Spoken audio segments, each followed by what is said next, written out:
What if I told you that some of the largest, most mysterious structures on Earth were built long before anyone could even imagine them? Places where stone giants stand silently, guarding secrets that history has forgotten. Tonight, we'll wander through mountains, deserts, and oceans, discovering monumental creations carved, lifted, and shaped by hands we can barely understand, from colossal statues that touch the sky to temples hidden beneath waves. Each site tells a story older than memory itself. So, lie back, let your eyes grow heavy, and let the mysteries of the past gently unfold around you. And if you stay with us until the end, don't forget to subscribe. The giant Buddha of Bamiyan, Afghanistan's lost monument. High in the remote valleys of central Afghanistan, where cliffs rise sharply against a vast blue sky, there once stood a marvel unlike any other, the giant Buddhas of Bamiyan, carved directly into the sandstone cliffs. These statues were colossal, towering figures that seemed to watch over the Bamiyan Valley with serene, timeless expressions. Even today, imagining their immense scale, over 50 meters for the taller statue, evokes awe. These statues were crafted in the 6th century, a time when the Silk Road flourished, connecting cultures, religions, and ideas across Asia. They were not just monuments, they were symbols of devotion, of artistry, and of the blending of human skill with natural landscapes. From afar, the Buddhas seemed to rise organically from the cliffs, as if the mountain itself had taken human form. Approaching the site, travelers would have felt a mixture of reverence and astonishment. The sheer size of the carvings is hard to comprehend. Standing at their base, you feel minuscule, almost swallowed by the monumental presence. Every detail, the folds of robes, the gentle smile, the serene posture, was meticulously sculpted, despite the immense size and the limitations of tools available at the time. What makes the giant Buddhas even more remarkable is the mystery surrounding their construction. The cliff faces are not smooth, they are jagged, weathered, and unforgiving, yet the artists managed to carve directly into sandstone, creating precise contours that have endured centuries of harsh winds, temperature extremes, and occasional earthquakes. It is a testament to ancient ingenuity, to human patience, and to a deep spiritual devotion that transcends the ordinary. Surrounding the Buddhas were numerous caves, once home to monks and pilgrims. These chambers contained frescoes and smaller carvings, creating a complex sacred landscape that blended art, architecture, and nature. The site was not merely decorative, it was a functioning religious center, a place where people meditated, prayed, and sought guidance. Each pathway, each cave, seemed deliberately placed to create a spiritual journey, guiding visitors from the mundane world into contemplation. Tragically, in 2001, these awe-inspiring statues were destroyed. The world watched in shock as centuries of artistry were reduced to rubble. Yet even in destruction, the memory of the Buddhas remains vivid. Photographs, sketches, and oral histories preserve their essence, and the cliffs still bear the faint outlines of their former glory, a ghostly reminder of what once stood. Historians and archaeologists continue to debate aspects of their design. How did artists lift materials and sculpt such massive figures on vertical rock faces without modern scaffolding? How did they maintain the proportions over such enormous heights? Some suggest that complex wooden scaffolds, ropes, and ingenious measurement techniques allowed these masterpieces to take shape. Others wonder if there are techniques or knowledge that have simply been lost to time. Visiting the site today, one can feel the quiet power of the Buddhas. The valley echoes with history, the footsteps of pilgrims long gone, the chants of monks, the wind brushing against the carved faces. There is a sense of connection across time, as if the valley itself remembers the devotion and skill that went into creating these monumental figures. The Bamiyan Buddhas also carry stories beyond their artistic and religious significance. They stand as a testament to the cultural exchanges along the Silk Road, representing Buddhist influence in Central Asia. They remind us that ancient civilizations were interconnected, trading not only goods but also ideas, philosophies, and artistry. In many ways, the Buddhas of Bamiyan tell the story of human aspiration, our desire to create, to reach for the sublime, and to leave a mark that echoes through centuries. Even in absence, their presence is profound. Scholars, travelers, and artists continue to be inspired by what remains. The sheer scale, the surrounding caves, and the delicate traces of carvings. The site is now a UNESCO World Heritage location, preserving both history and imagination. It challenges us to reflect on the impermanence of human endeavors and the enduring power of creativity and faith. Standing there at sunset, the cliffs glow golden, and for a fleeting moment, one can almost see the Buddhas as they once were, tall, serene, and overlooking the valley with an eternal gaze. The story of Bamiyan is one of beauty, devotion, loss, and resilience. It is a reminder that even when monuments fall, their impact on human curiosity and wonder remains. If the story of the giant Buddhas of Bamiyan captivated your imagination, Don't forget to subscribe. There are more colossal ancient wonders and impossible monuments waiting to be explored, each one holding secrets carved, lifted, or imagined by those who came long before us. A city carved into a mountain. The sky fortress of Sigiriya. Imagine you're walking through the humid jungles of Sri Lanka. The air is thick, cicadas buzz loudly, and then, out of nowhere, a massive wall of stone rises straight into the sky. It doesn't look like a hill, it doesn't look like a mountain, it looks like a fortress, as if nature itself decided to build a castle long before humans ever arrived. This is Sigiriya, sometimes called the Lion Rock, 200 meters of sheer vertical stone with a flat plateau at the top. And over 1500 years ago, someone decided, yeah, that's where I'll build my palace. That someone was King Kashyapa. And his story, well, it's messy. We're talking betrayal, paranoia, fratricide, basically Game of Thrones but in the jungle. Kashyapa wasn't supposed to be king. His father was the ruler, his brother the rightful heir. But Kashyapa staged a coup, and depending on who you ask, he may have buried his father alive inside a wall. Not exactly the kind of thing that makes you popular at family dinners. So now Kashyapa's on the throne, but he's not sitting in the comfortable royal palace. Oh no, he's terrified. He knows his brother is out there somewhere, plotting revenge. So what does he do? He looks at this massive rock in the middle of the jungle and says, perfect, I'll turn this into a fortress nobody can touch. And he did, step by step, stone by stone. The climb to the top is brutal even today. Imagine doing it in the 5th century, with no safety rails, carrying bricks and plaster. But Kashyapa made it happen. Workers carved stairways into the rock. They built water gardens at the base, not just practical but beautiful, symmetrical pools, flowing fountains, canals. And here's the kicker. Some of those fountains still work today. Over 1500 years later, rainwater still fills the reservoirs, trickles through hidden channels, and sprays delicately from ancient spouts. Now think about that. We build fountains now with pumps, electricity, maintenance crews.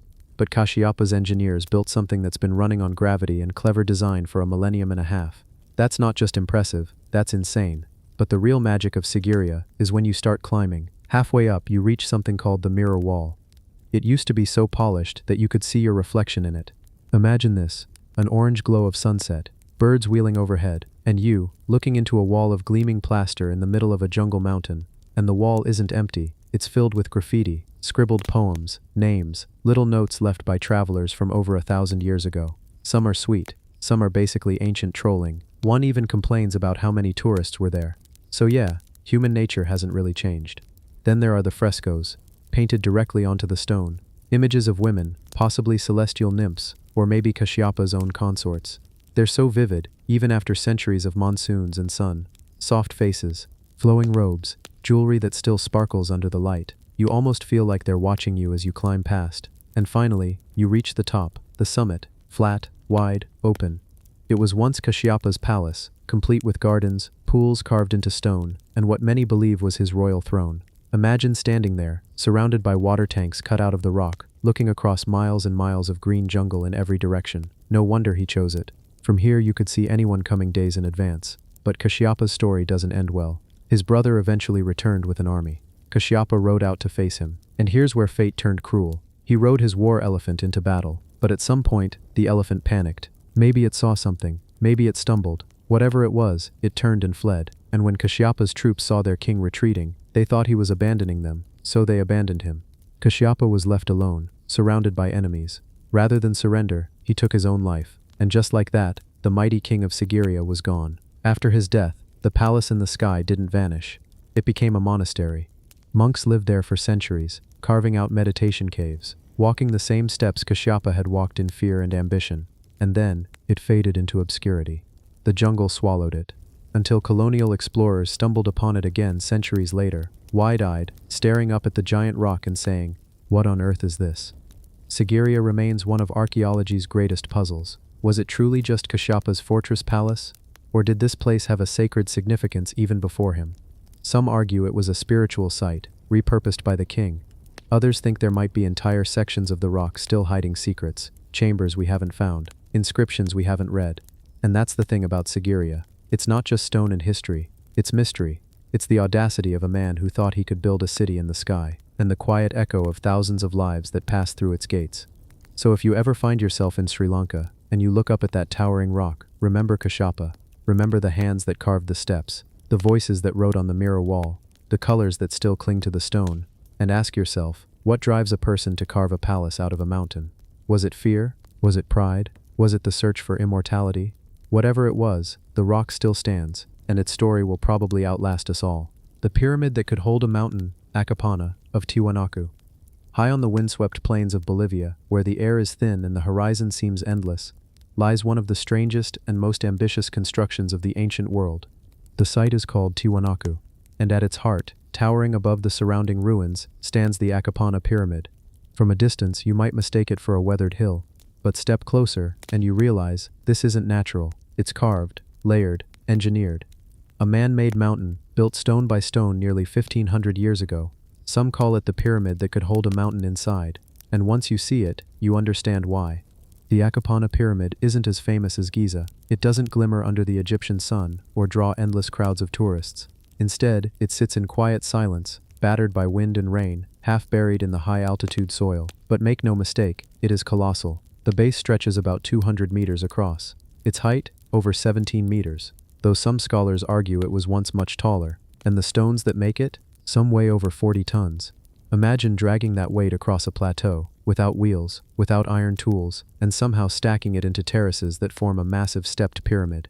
Now here's the thing, when archaeologists started digging into Acapana, they found something extraordinary. This wasn't just a pile of stones, it was designed with precision. The pyramid was built in 7 terraces, each carefully shaped, and in its core they discovered an intricate system of drains. Yes, drains, hidden channels carved into the structure, designed to move rainwater from the summit all the way down through stone-lined canals. Some scholars believe the entire pyramid was engineered to function like a miniature mountain, a symbolic version of the sacred peaks surrounding the Andes. Think about that. Not just a monument, not just a temple, but a man-made mountain that carried water like a living, breathing thing.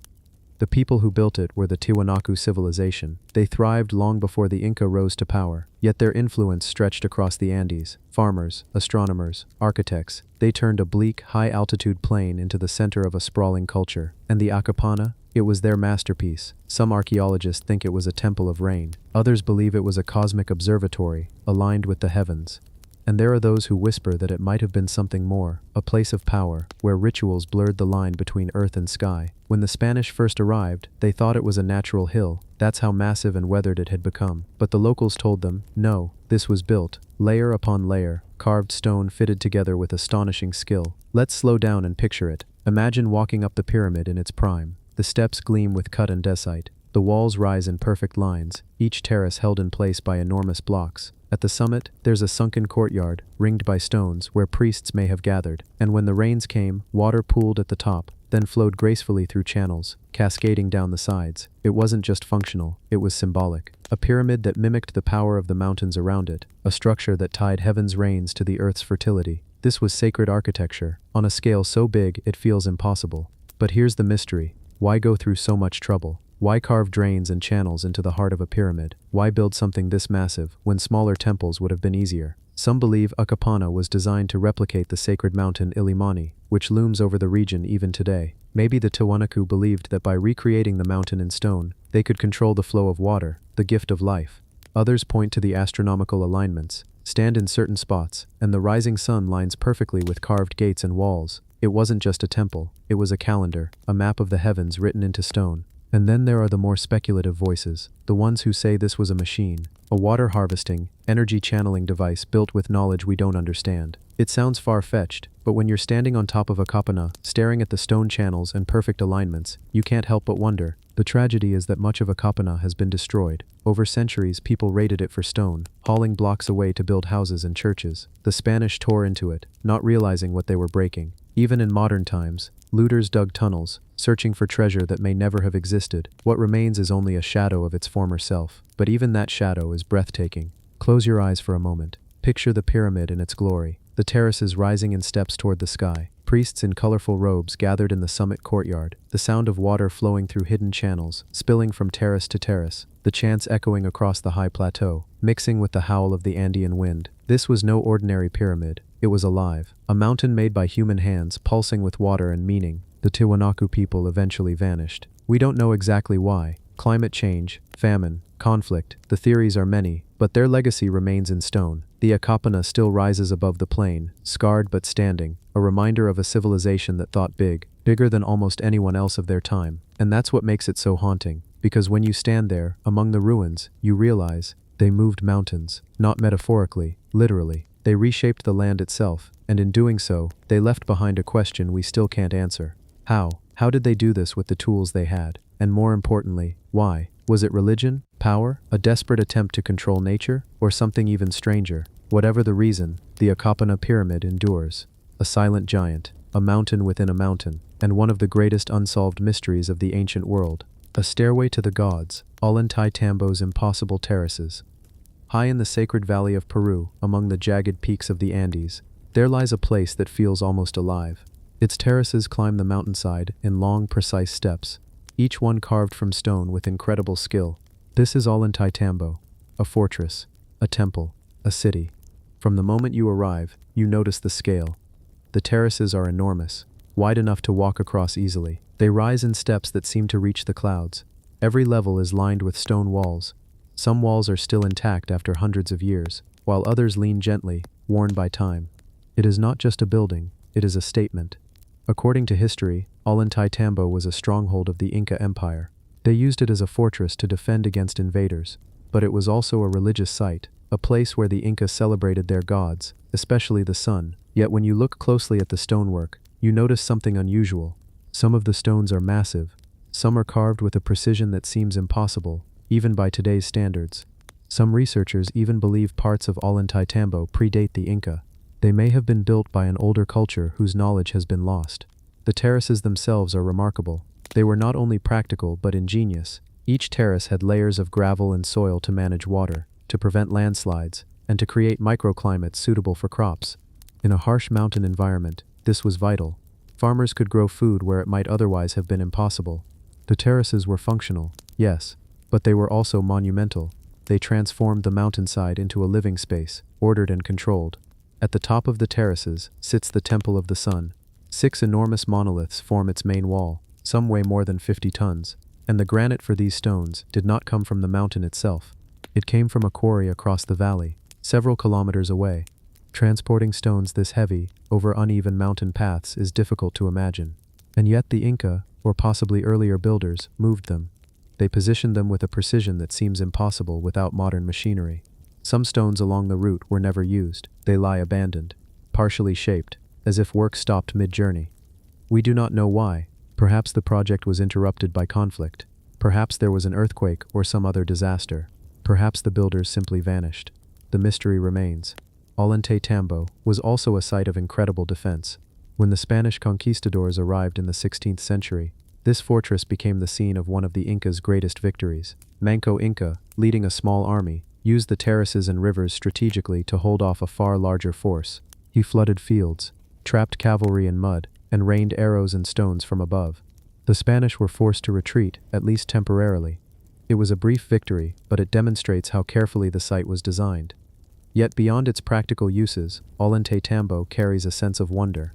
When you walk along the terraces, it is hard not to feel the ambition of the builders. Every stone seems to demand attention. Every wall whispers history. The terraces are more than steps. They are a connection between the earth and the sky, between humans and something greater. The monoliths of the Temple of the Sun are still the most fascinating.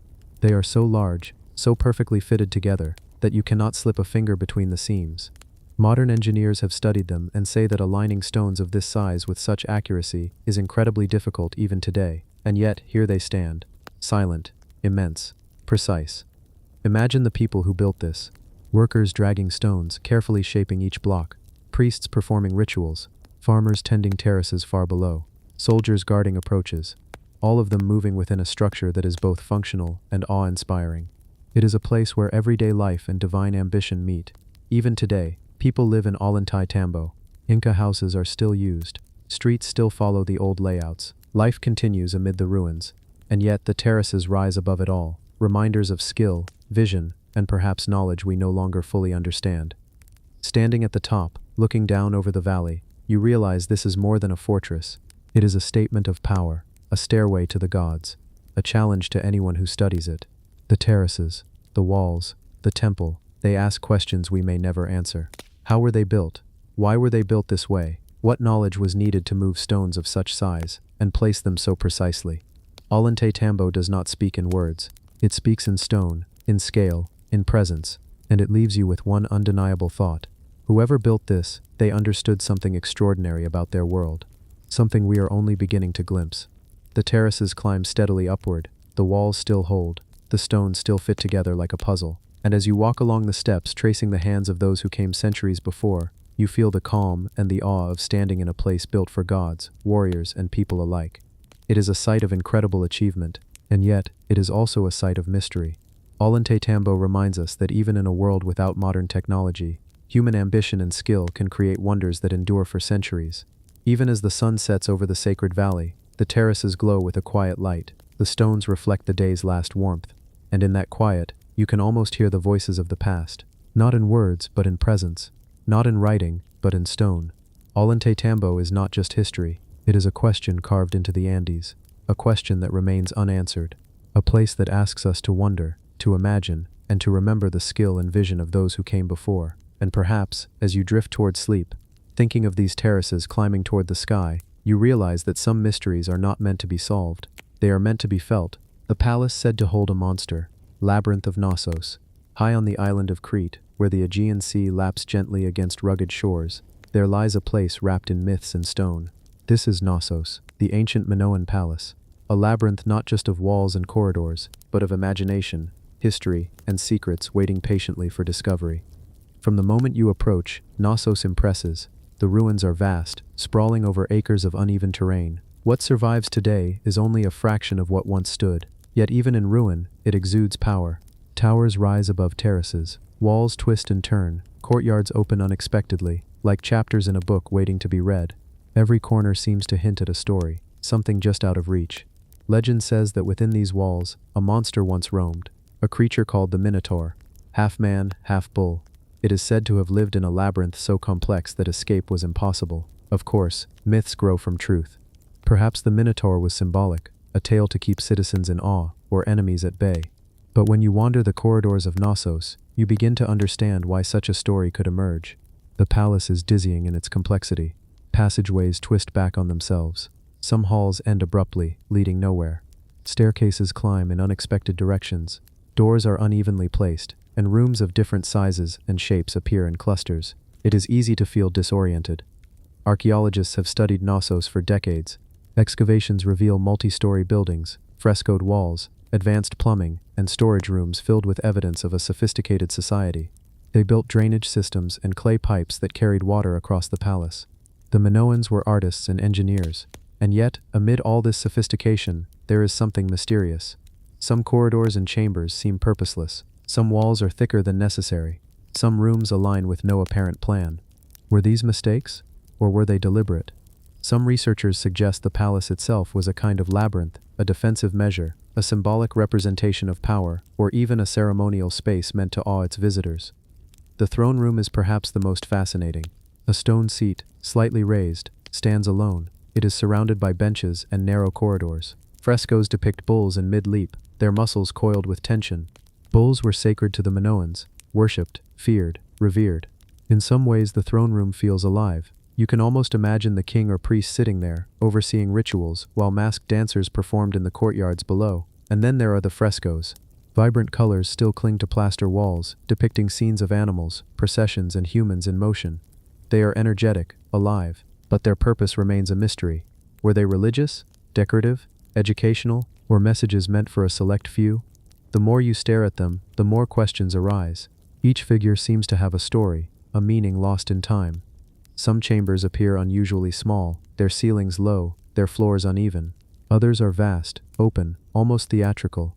Some researchers speculate these were ceremonial, others that they were storage rooms or living quarters. But what seems most striking is the precision of construction. Large stones are fitted seamlessly together. Walls were plastered with care. Even after thousands of years, you can feel the skill of the builders, the care they took to shape a palace that could endure. The labyrinthine design may also have had a spiritual meaning. The Minoans worshipped gods we barely understand today. Perhaps the twisting corridors and hidden rooms represented the journey of life, the path to the underworld. or the trials one must face before reaching enlightenment. It is easy to feel that every turn, every chamber, every wall carries symbolic weight. Knossos was also a city of power and influence. Archaeological evidence shows that the Minoans traded across the Mediterranean. They were connected to Egypt, the Near East, and other Greek islands. Wealth, culture, and religion all converged here. And yet, despite their sophistication, Knossos was abandoned and largely forgotten after the decline of the Minoans. Earthquakes, invasions, and perhaps internal collapse left the palace in ruin, allowing only myths to survive. Walking through Knossos today, you can feel time folding. The walls are silent, yet they speak. They speak of artistry, power, belief, and mystery. You notice details easily overlooked: the curve of a staircase, the placement of a doorway, the shadow a wall casts at sunset. The palace is not just a ruin, it is a conversation across millennia. Even the most mundane elements are remarkable. Water channels, storage jars, and staircases reveal the Minoans' understanding of daily life and environment. Yet, as practical as some aspects were, others seem designed to confuse or amaze. Hidden passages and small chambers might have been used for rituals, or perhaps for political reasons, a way to control who could move through the palace and when. And of course, the legend of the Minotaur lingers. Even if it never existed, it adds weight to the experience. You can imagine stepping carefully through narrow halls, looking over your shoulder, aware that the palace itself could be the monster, or the maze, or the story that teaches caution, respect, or fear. Knossos reminds us that ancient people were capable of ingenuity, creativity, and complexity that can still astonish us. They did not just build structures, they built experiences, places that made you think, feel, and perhaps tremble a little. The palace rises in layers, the courtyards open, frescoes shine in muted sunlight, and as you move through its corridors, it becomes clear that every choice the builders made was intentional. Every passage, every wall, every hidden chamber served a purpose, whether practical, spiritual, or symbolic. Even after thousands of years, Knossos holds its secrets. Some rooms may never be fully understood, some meanings may be lost forever, but that is the charm, that is the draw. It invites curiosity, speculation, and imagination, and in the quiet of the ruins, it almost whispers stories to those who will listen. Stories of power, of artistry, of people who lived, worshipped, and dreamed long before we arrived. The labyrinth is silent now, yet alive in memory, and as you imagine walking its corridors, the walls seem to close gently around you, not in threat, but in invitation, to wonder, to explore, to sleep with your mind adrift in stories older than most of history. Knossos is not just a ruin, it is an experience, a story, a question, and perhaps, as you lean back and let your thoughts wander, you feel a connection to the builders, the myths, and the enduring mystery that no one can fully explain. The Liangzhu stone platforms, China's ancient megastructures. In the wetlands of the Yangtze River Delta, where mist rolls over rice paddies and rivers wind like silver ribbons, there lies a secret that has silently endured for over 5,000 years. These are the Liangzhu stone platforms, vast, enigmatic constructions that hint at a civilization of surprising sophistication. From above, the layout is staggering. Massive platforms rise slightly from the flat landscape, interconnected by channels and ditches. Some stones weigh several tons. Some stretch for dozens of meters, and yet there is no recorded history that fully explains their purpose. No inscriptions tell us who built them, or why. They simply exist, monumental and silent. Archaeologists first stumbled upon Liangzhu in the 1930s, though local farmers had known the strange raised grounds for generations. Excavations revealed large rectangular platforms, each meticulously constructed with cut stone. These were not casual arrangements, they were precise. Some platforms align perfectly with the cardinal directions. Others seem to correspond with astronomical events, as if the builders were counting stars while stacking stone. The largest platform, stretching over 100 meters, is so imposing that you can feel its presence even today. Walking across it, you notice subtle changes in elevation, carefully placed stones that seem to guide movement, as if orchestrating human flow in ways we can no longer understand. Some researchers suggest ceremonial purposes, rituals conducted for kings, priests, or perhaps the gods themselves. Others propose that these platforms were elite residences, stages for public events, or even territorial markers. The truth remains elusive. One of the most puzzling aspects is the sheer labor that must have gone into these constructions. The stones are heavy, the platforms are large. There are no signs of advanced machinery, yet somehow the Liangzhu people managed to move and place them with remarkable precision. How did they do it? Using manpower alone? Or perhaps unknown tools that have been lost to time?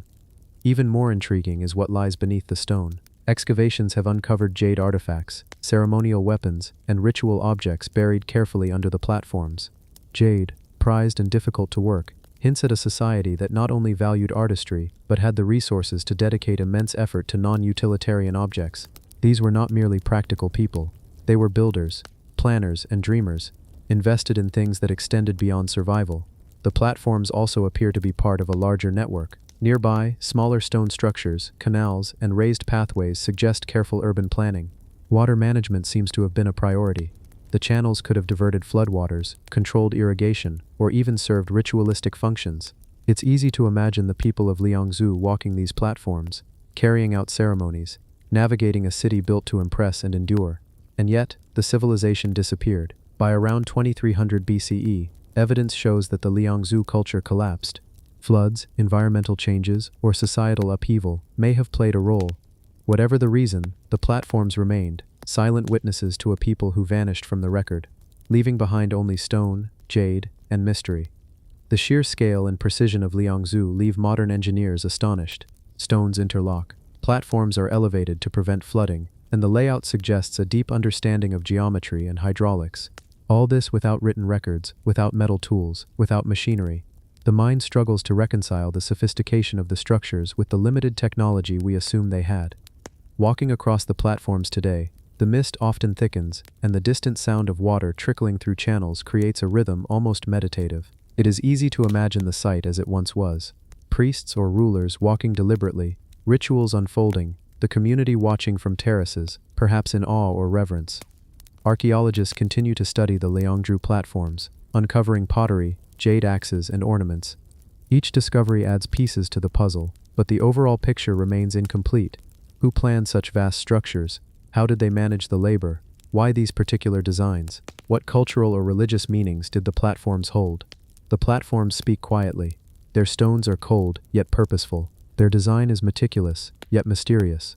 They are reminders that ancient people, even without writing or metal, could imagine, plan, and execute projects that challenge our understanding today. There is also a strange sense of universality. Across the world, civilizations have built megaliths, pyramids, and platforms. Why? Why the obsession with stone and scale? Perhaps it is a human trait to reach for permanence, to leave a mark that endures beyond lifetimes. The Liangzhu stone platforms are just one of many examples, yet their isolation, precision, and silence make them feel almost extraterrestrial. As night falls, the platforms take on a different character. Mist thickens, stars reflect off wet stones, and the weight of history seems heavier. You can almost hear echoes of ceremonies long past, feel the footsteps of those who once walked here, and yet nothing remains but stone and water, leaving the imagination free to wander through possibilities and questions that have no definitive answers. Liangzhu challenges assumptions. It reminds us that the ancient world was not simple, it was intricate, thoughtful, and surprisingly advanced. Every stone placed here is a testament to ambition, ritual, and an understanding of the environment that many modern constructions struggle to match. Even as modern science continues to investigate, some aspects may never be understood, and perhaps that is the beauty. The platforms are a gift to our curiosity, inviting us to imagine, ponder, and dream of civilizations that lived in harmony with the earth, their ambitions reaching into the heavens. As you let your mind drift over the stones, across canals, and through vanished courtyards, you realize that the Liangzhu stone platforms are more than just ancient ruins. They are a story carved in stone, a testament to human ingenuity, and a puzzle that still whispers across 5,000 years of history, inviting you to wonder and dream. The Aniskin petroglyph walls, Alaska's giant stone carvings. Far up in Alaska, where the wind whistles through rugged mountains and the snow lingers long into the year, there lies a secret carved in stone.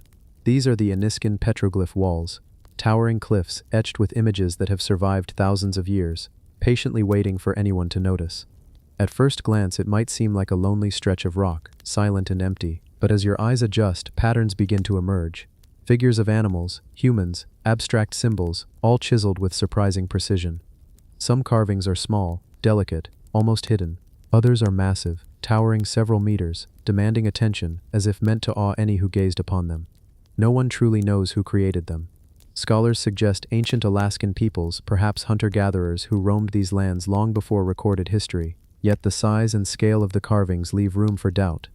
These walls were not casual art projects. They were deliberate, monumental statements, messages across time, frozen in stone. Walking along the cliffs, you can feel the effort it must have taken, the sheer weight of the rock, the altitude, the cold, and the wind, all obstacles the ancient artists had to overcome. Perhaps they used basic stone tools, maybe antlers or harder stones, painstakingly chiseling each figure over months or even years. Every groove, every line, every curve tells a story we can only guess at today. Some carvings depict animals, bears with curling claws, caribou mid-stride, birds with wings spread wide. Others show humans, engaged in hunts or ceremonies. Their faces sometimes clear, sometimes abstract, like dreams caught in stone. Then there are the symbols, geometric patterns that make little sense to modern eyes, yet may have carried sacred meaning, guiding rituals or marking important events. Archaeologists have tried to date the petroglyphs, but the answers remain uncertain. Some suggest they are several thousand years old, older than the earliest permanent settlements in the region. Others believe that the style indicates different generations of carvers, adding layers of meaning over centuries, creating a living canvas of cultural memory. The location itself is curious. The cliffs overlook rivers and valleys where wildlife thrives.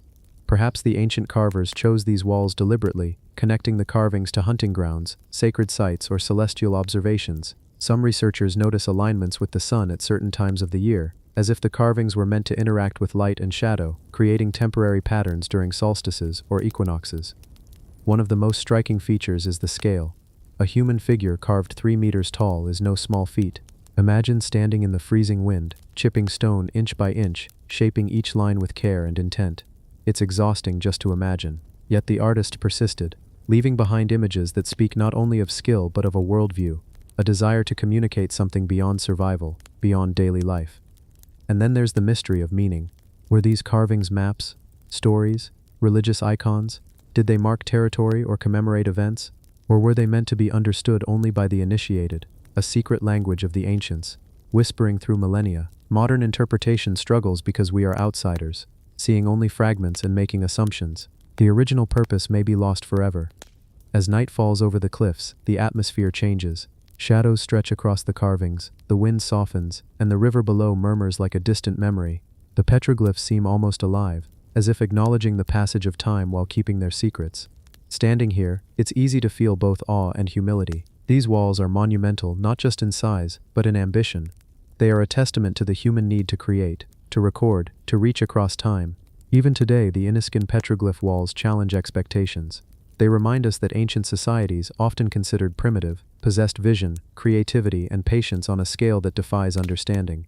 No written records explain their motivations. No civilization guidebook instructed them how to carve giant stone figures on sheer cliffs. And yet, they did it.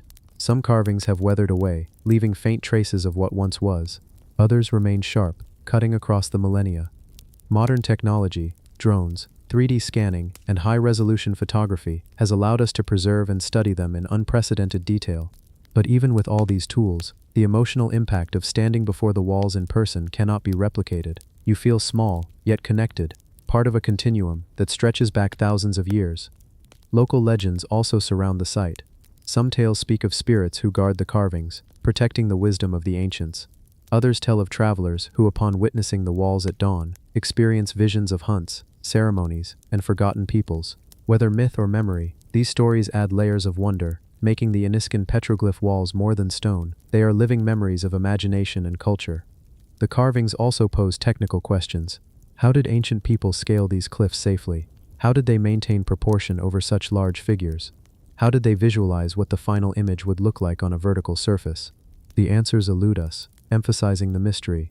Every new discovery only deepens the fascination. As you walk away from the walls carrying the memory of enormous figures etched by hands long gone, you realize the Inniskin petroglyphs are not merely archaeological relics.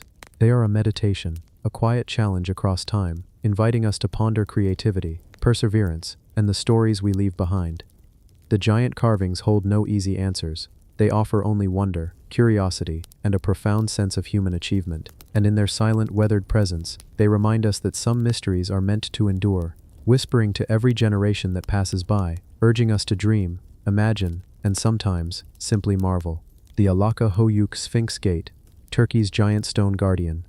Deep in the heart of ancient Anatolia, nestled among rolling hills and fertile plains, lies a site that has captured the curiosity of archaeologists for generations. Archaeological, one of Turkey's most remarkable ancient settlements, holds secrets that continue to puzzle historians. Among its treasures, one structure stands out, the Sphinx Gate, a colossal stone guardian that seems to watch over the ruins with a silent, imposing presence. At first glance, it is easy to be struck by sheer scale. The Sphinx Gate is not a doorway in the conventional sense, it is a monument. Two towering sphinx-like statues flank the entrance, their muscular bodies carved from massive stone blocks, their faces poised in a timeless expression of vigilance. The craftsmanship is extraordinary, even by modern standards. Every curve, every proportion speaks of careful planning, artistry, and a deep understanding of stonework. Who created these giants? Why here, in this relatively small settlement? Scholars suggest that the Hatti, an ancient Anatolian people predating the Hittites, were responsible. Yet the scale and ambition of the Sphinx Gate suggest a society with considerable organization, vision, and perhaps even religious or ceremonial sophistication that we are only beginning to appreciate. Walking closer, you notice the details. The statues' faces are calm but commanding. Their paws stretch forward, anchoring them to the earth. Their eyes, though worn by millennia, seem to follow every visitor, an effect both eerie and captivating. It is as if the gate was meant not merely to guard the physical space, but to project authority, to impress, to instill a sense of awe in anyone who approached. The gate itself was part of a larger complex, the remains of a fortified settlement with walls, ceremonial areas, and burial mounds. Archaeological was more than a village, it was a center of power, ritual, and possibly trade. The Sphinx Gate served as both a threshold and a symbol, marking the boundary between the ordinary world and the sacred or administrative core of the settlement. The mystery deepens when considering the construction. Each sphinx was carved from enormous stone blocks, some weighing several tons. Moving, shaping, and assembling these without metal tools, cranes, or wheels is almost inconceivable. Ancient workers would have relied on sheer manpower, ingenuity, and possibly techniques now lost to history. How did they measure proportions so precisely? How did they lift and place stones with such accuracy? These questions remain unanswered, leaving a lingering sense of wonder. Some archaeologists propose that the Sphinx Gate had symbolic meaning beyond mere guardianship. Sphinxes are often associated with protection, wisdom, and riddles in various cultures. Perhaps these statues were meant to safeguard sacred knowledge or to honor deities long forgotten. Their imposing presence could have conveyed both fear and respect, reminding all who entered that this was a space of consequence. The surrounding site adds further intrigue. Burials near the gate contained rich grave goods, intricately crafted jewelry, weapons, and ceremonial objects. These findings hint at a complex society with hierarchical structures, ritual practices, and artistic traditions. The sphinxes might have been more than protective figures. They could have represented the authority of rulers, the guardianship of the afterlife, or even celestial symbolism aligned with the cycles of the sun and moon. Over time, the elements have weathered the Sphinx Gate. Wind, rain, and seismic activity have softened some features. Yet the statues remain imposing, their scale undiminished. Even in ruin, they inspire awe. Standing before them, one feels a direct connection to a people who lived thousands of years ago, who invested immense effort into a vision that still communicates across time. Visitors today often describe a sense of calm mixed with unease when approaching the gate. It is a reminder that the past was not simple. These were people who dared to dream, to build, and to leave a legacy that would outlast generations. The Sphinx Gate invites contemplation. What drove them to carve such monumental figures? What stories, beliefs, or warnings did they wish to pass on? Modern technology has allowed researchers to study the gate in unprecedented detail. 3D scanning, photogrammetry, and structural analysis reveal construction techniques and the incredible precision of ancient workmanship. Yet these tools cannot capture the emotional impact of standing beneath the towering sphinxes, nor the quiet awe that fills the mind when imagining the effort required to create them. The Sphinx Gate also poses unanswered questions about cultural connections. Similar sphinx-like figures appear in other parts of the ancient world, in Egypt, Mesopotamia, and the broader Near East. Did ideas travel across vast distances, influencing Anatolian artisans? Or did the concept of guardian figures arise independently in different regions? A shared human impulse to monumentalize protection and power. As the sun dips behind the hills surrounding Archaeological, the gate casts long shadows across the settlement.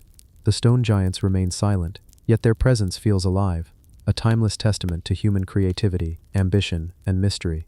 Every visitor leaves with a sense of wonder, carrying with them questions that may never be fully answered. In the end, the Archaeological Sphinx Gate is more than stone. It is an enduring story, frozen in time, inviting us to marvel at the ingenuity of our ancestors and the mysteries they left behind. It reminds us that even in the harshest landscapes, humans have always sought to create, to communicate, and to leave a mark that whispers across millennia. The Sarmizegetusa Regia fortifications, Dacian stone giants. High in the dense forests of the Carpathian Mountains, in what is now modern Romania, lies a place that once served as the heart of the Dacian kingdom. Sarmizegetusa Regia. Hidden among the rolling hills and steep ridges, this ancient citadel whispers stories of a civilization that thrived long before the Roman legions arrived, a people whose architectural prowess continues to puzzle and mesmerize. The fortifications themselves are nothing short of astonishing. Massive stone walls, carefully fitted without mortar, snake across the mountain slopes. Their scale is impressive, but it's the precision and design that truly baffle modern researchers. Blocks weighing several tons are stacked with extraordinary care. Some sections rise as high as 10 meters, their sheer weight and size defying easy explanation. Imagine standing there, beneath a towering stone wall, the cold mountain air brushes past, and you can almost feel the ghosts of Dacian sentries who once patrolled these heights. Their world was one of vigilance and defense, of constant awareness that invaders might come. And yet, they created more than just military structures. They built ceremonial sanctuaries, circular sanctums, and mysterious stone platforms whose exact purposes remain shrouded in mystery. The mysterious stone pillars, arranged in geometric patterns, seem to resonate with an almost ritualistic purpose. Archaeologists speculate they might have been used to track the movements of the sun or moon, perhaps serving as an ancient calendar. Some stones align precisely with solstices and equinoxes, a silent testament to the Dacians' sophisticated understanding of astronomy. Standing among them, you can't help but feel a quiet awe at the ingenuity of a people who achieved such feats without modern tools or machinery. Then there are the fortifications themselves. The walls are thick and imposing, built from massive blocks of sandstone and limestone. Every corner, every joint, is meticulously crafted. The engineering knowledge required to erect such structures on steep, uneven terrain is staggering. How did they transport these enormous stones up rugged mountain paths? How did they lift them into place with such precision? Some stones weigh as much as several tons, yet they fit together perfectly, interlocking in ways that have stood the test of 2 millennia. Walking deeper into Sarmizegetusa Regia, you encounter the sacred precincts. Circular stone sanctuaries rise from the forest floor, their purpose still debated. Some scholars believe they were altars for religious ceremonies, spaces for offerings to gods or celestial deities. Others suggest they were astronomical observatories, carefully aligned to the movements of the sun, moon, and stars. The truth may lie somewhere in between, a combination of ritual, observation, and symbolism. Artifacts found within the fortifications further deepen the mystery. Tools, pottery, and weaponry hint at a thriving society. Yet many objects are unique in design, suggesting traditions and skills not fully understood today. Bronze axes, gold bracelets, and intricately carved ceramics reveal a culture that valued both utility and artistry. These were people who fought and defended, but also observed, calculated, and expressed themselves through material culture. One of the most remarkable aspects of Sarmizegetusa Regia is its layout. The citadel seems almost alive, adapted to the contours of the mountains, blending seamlessly with the landscape. There is a rhythm to the walls, terraces, and platforms, a logic that suggests planning and foresight. The placement of each stone, each structure, appears intentional, echoing a sophisticated understanding of both defense and harmony with nature. Yet, despite all this knowledge, so much remains unknown. Why did the Dacians choose this location? What prompted such monumental construction in a remote mountainous region? Some theories point to strategic necessity. The high altitude offered natural defenses, but the scale and artistry suggest there was more at play. Perhaps a symbolic expression of power, spirituality, or cosmic connection. Modern researchers continue to study Sarmizegetusa Regia, using drones, 3D scanning, and archaeological surveys to unravel its secrets. Every new discovery sparks further questions. The interlocking stone walls, the ceremonial sanctuaries, and the stone platforms remain, in many ways, an unsolved puzzle. What messages were the Dacians hoping to leave behind? What knowledge, lost to time, was encoded in these stones? Standing amid these stone giants, one feels the weight of history. There is a quiet majesty here, a sense that the Dacians were not merely builders, they were visionaries. People capable of creating structures that could endure centuries of nature's forces and human curiosity alike. The fortifications, the sanctuaries, the aligned stones, they are all reminders of a civilization that, though conquered, still whispers its story to those who listen closely. And as the sun sets behind the Carpathians, casting long shadows across the stone walls, one can almost hear the echoes of the past. the footsteps of guardians, the rituals of priests, and the daily life of a society whose ambition reached far beyond survival. Sarmizegetusa Regia stands today not just as ruins but as a monument to human ingenuity, a silent witness to a civilization that built stone giants to guard, to awe, and to endure. The Dacians may be gone, but their legacy remains, carved in the enduring strength of these walls and platforms. And for anyone who visits, there is a quiet, almost hypnotic sense of connection to a past that continues to puzzle, inspire, and enchant. The Clava Cairns, Scotland's mysterious stone circles. Nestled quietly among the rolling hills and misty valleys of Inverness, Scotland, lies a site that seems almost untouched by time. The Clava Cairns are ancient stone circles, cairns, and burial sites, each one whispering stories from over 4,000 years ago. Walking among them, it is easy to forget the modern world, as though the mist itself carries echoes from the Bronze Age, rustling secrets only the stones remember. At first glance, the Clava Cairns appear simple, circular arrangements of stones surrounding burial mounds.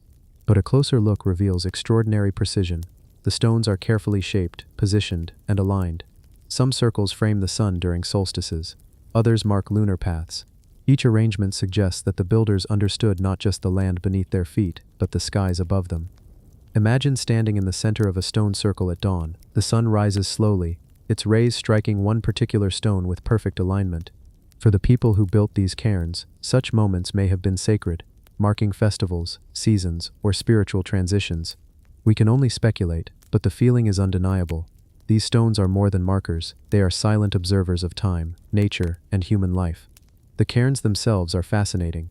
Some are passage tombs, covered with earth and stone, leading to narrow chambers inside. Archaeologists have found evidence of cremations, carefully placed remains, and offerings, objects left for the journey beyond. These chambers are low and narrow, creating a sense of intimacy, of stepping into the very hearts of people long gone. The builders seemed intent on connecting the living with the dead, the earthly with the celestial. Walking among the Clava Cairns, one notices subtle details. Many stones are ringed with smaller standing stones, forming concentric patterns. Some stones are made of red granite, others of white limestone. Some have been deliberately split or shaped. The alignment of each stone with others across the landscape appears deliberate, as though the builders were creating a network that spans time and space. How did they move these stones? Some weigh several tons, yet they were transported across fields and hills without wheels or modern tools. The technique remains a mystery, yet the result is undeniable. A structure that has endured for millennia, resisting weather, erosion, and the slow march of time. There is also a sense of rhythm to the site. Some circles are larger, others smaller. Some stones are set upright, others tilted slightly toward specific celestial events. Archaeologists speculate that the variations may indicate different purposes, some for burial, others for ceremonial gatherings, and some perhaps for astronomical observation. Yet the exact intentions remain elusive, and the Clava Cairns retain their quiet enigma. Local legend and folklore add another layer of intrigue. Stories speak of fairies, spirits, and ancient rituals, linking the stones to mystical forces beyond human comprehension. Whether grounded in reality or imagination, these tales reflect the profound impact the site has had on those who have walked its circles over the centuries. Excavations have revealed artifacts, bronze implements, beads, and fragments of pottery, each giving a glimpse into the lives of those who constructed these cairns. Yet, for every object discovered, countless others remain lost to time. It is as if the Clava Cairns themselves are guardians, revealing only fragments of their story, inviting curiosity, awe, and reflection. Even today, the Clava Cairns evoke a sense of wonder that is hard to put into words. Standing among these ancient stones, one feels a connection across thousands of years. The builders may have long vanished, but their vision, their care, and their knowledge of the land and sky endure. Every stone seems deliberate, every alignment thoughtful, every circle a portal into a distant past. As the mist rises and sunlight dances across the moss-covered stones, the Clava Cairns hold their silent vigil. They are not just monuments or burial sites, they are storytellers, historians, and guardians of memory. They remind us that humanity has always sought to mark its passage, to honor life and death, and to reach for something greater than ourselves.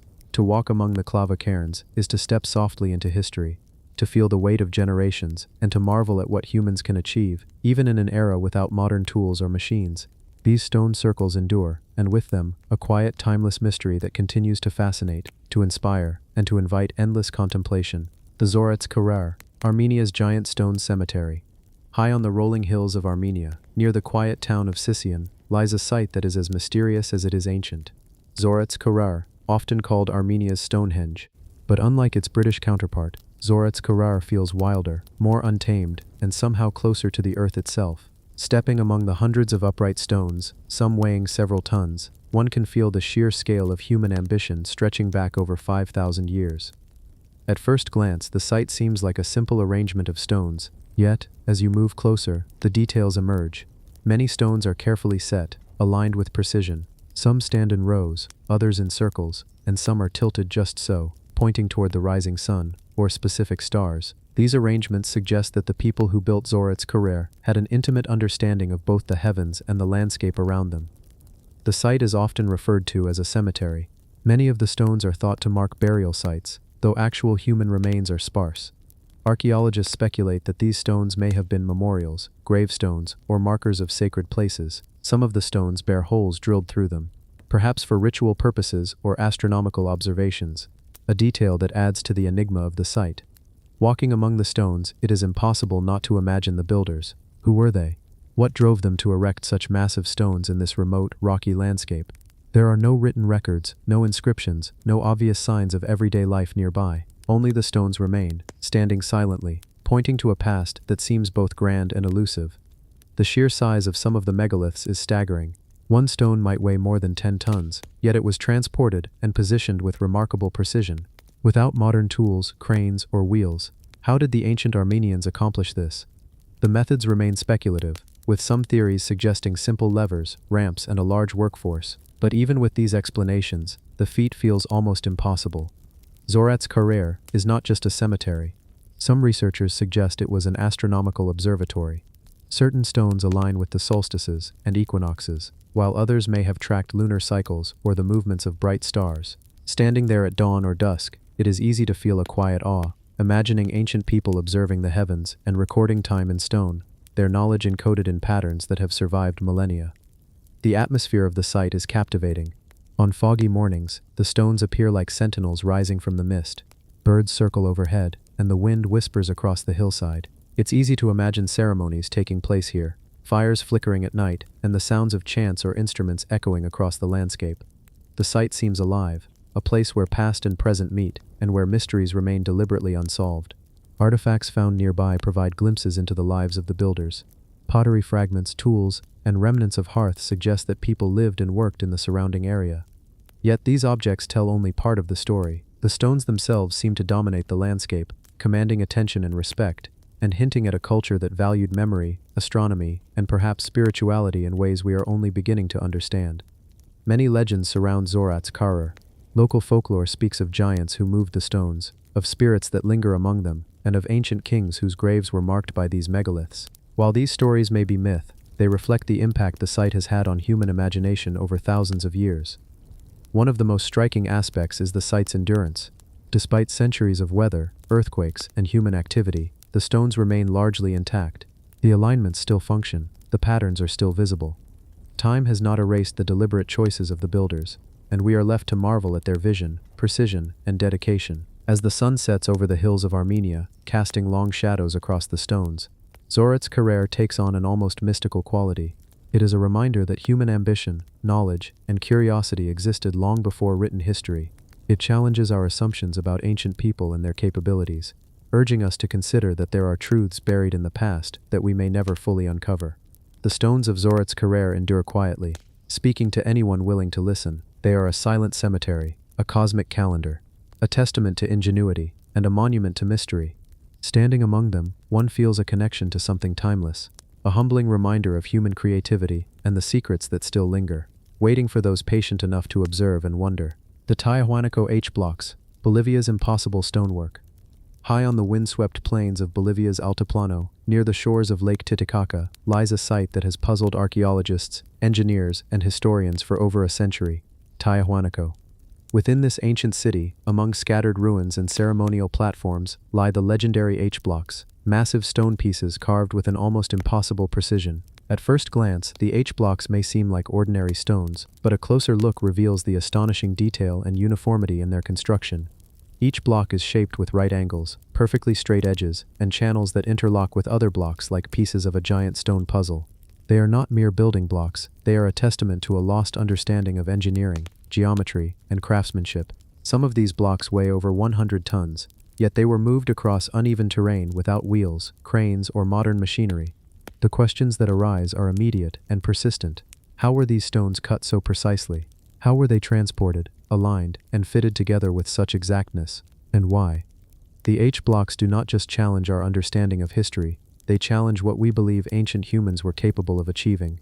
Imagine standing before a row of H blocks. The sun is rising, casting long shadows that trace the edges of each channel and groove. Even today, modern engineers using laser equipment cannot replicate the precision of these blocks without industrial machinery. The stones fit together so perfectly that not even a thin sheet of paper can slide between some of the joints. It is a level of accuracy that seems impossible for a culture that supposedly lacked metal tools and complex machines. The purpose of the H blocks remains uncertain. Some researchers believe they were part of ceremonial platforms designed to support massive structures or religious edifices. Others suggest they may have been components of water management systems, with channels designed to channel, direct, or contain water. Whatever their purpose, the blocks themselves suggest a systematic, modular approach to construction that predates similar techniques in other ancient civilizations. The blocks are not all identical, yet patterns emerge. Some feature U-shaped grooves, others square channels, and some are drilled with cylindrical holes that line up with astonishing accuracy across different stones. The level of planning and technical knowledge required to achieve this precision is remarkable, especially considering that the society that built them left no written record explaining their methods. Moving such massive stones was an equally daunting challenge. Some blocks were quarried from andesite and diorite, rocks that are harder than most metals. Transporting them from distant quarries, sometimes 10 kilometers away, across the high-altitude plains of Bolivia would have been a monumental task. Theories abound: wooden sledges, ropes, levers, but none fully explain how this was achieved with the resources archaeologists believe were available at the time. Tiahuanaco itself is a city of mysteries. Around the H blocks lie ceremonial plazas, sunken courts, and monolithic gateways, all suggesting a culture with profound architectural and astronomical knowledge.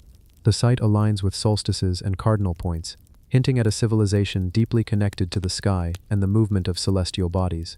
The H blocks are not isolated artifacts. They are part of a broader context that suggests sophistication far beyond what was previously assumed for pre-Columbian societies. Walking among these stones, one feels a sense of reverence and humility. The scale, the precision, and the mystery of the H blocks inspire awe.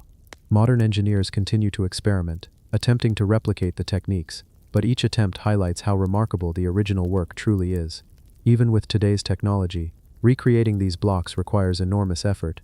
Yet the original builders accomplished it with seemingly minimal tools. Some have suggested that the H blocks are evidence of a lost technology, knowledge that was forgotten or deliberately hidden over time.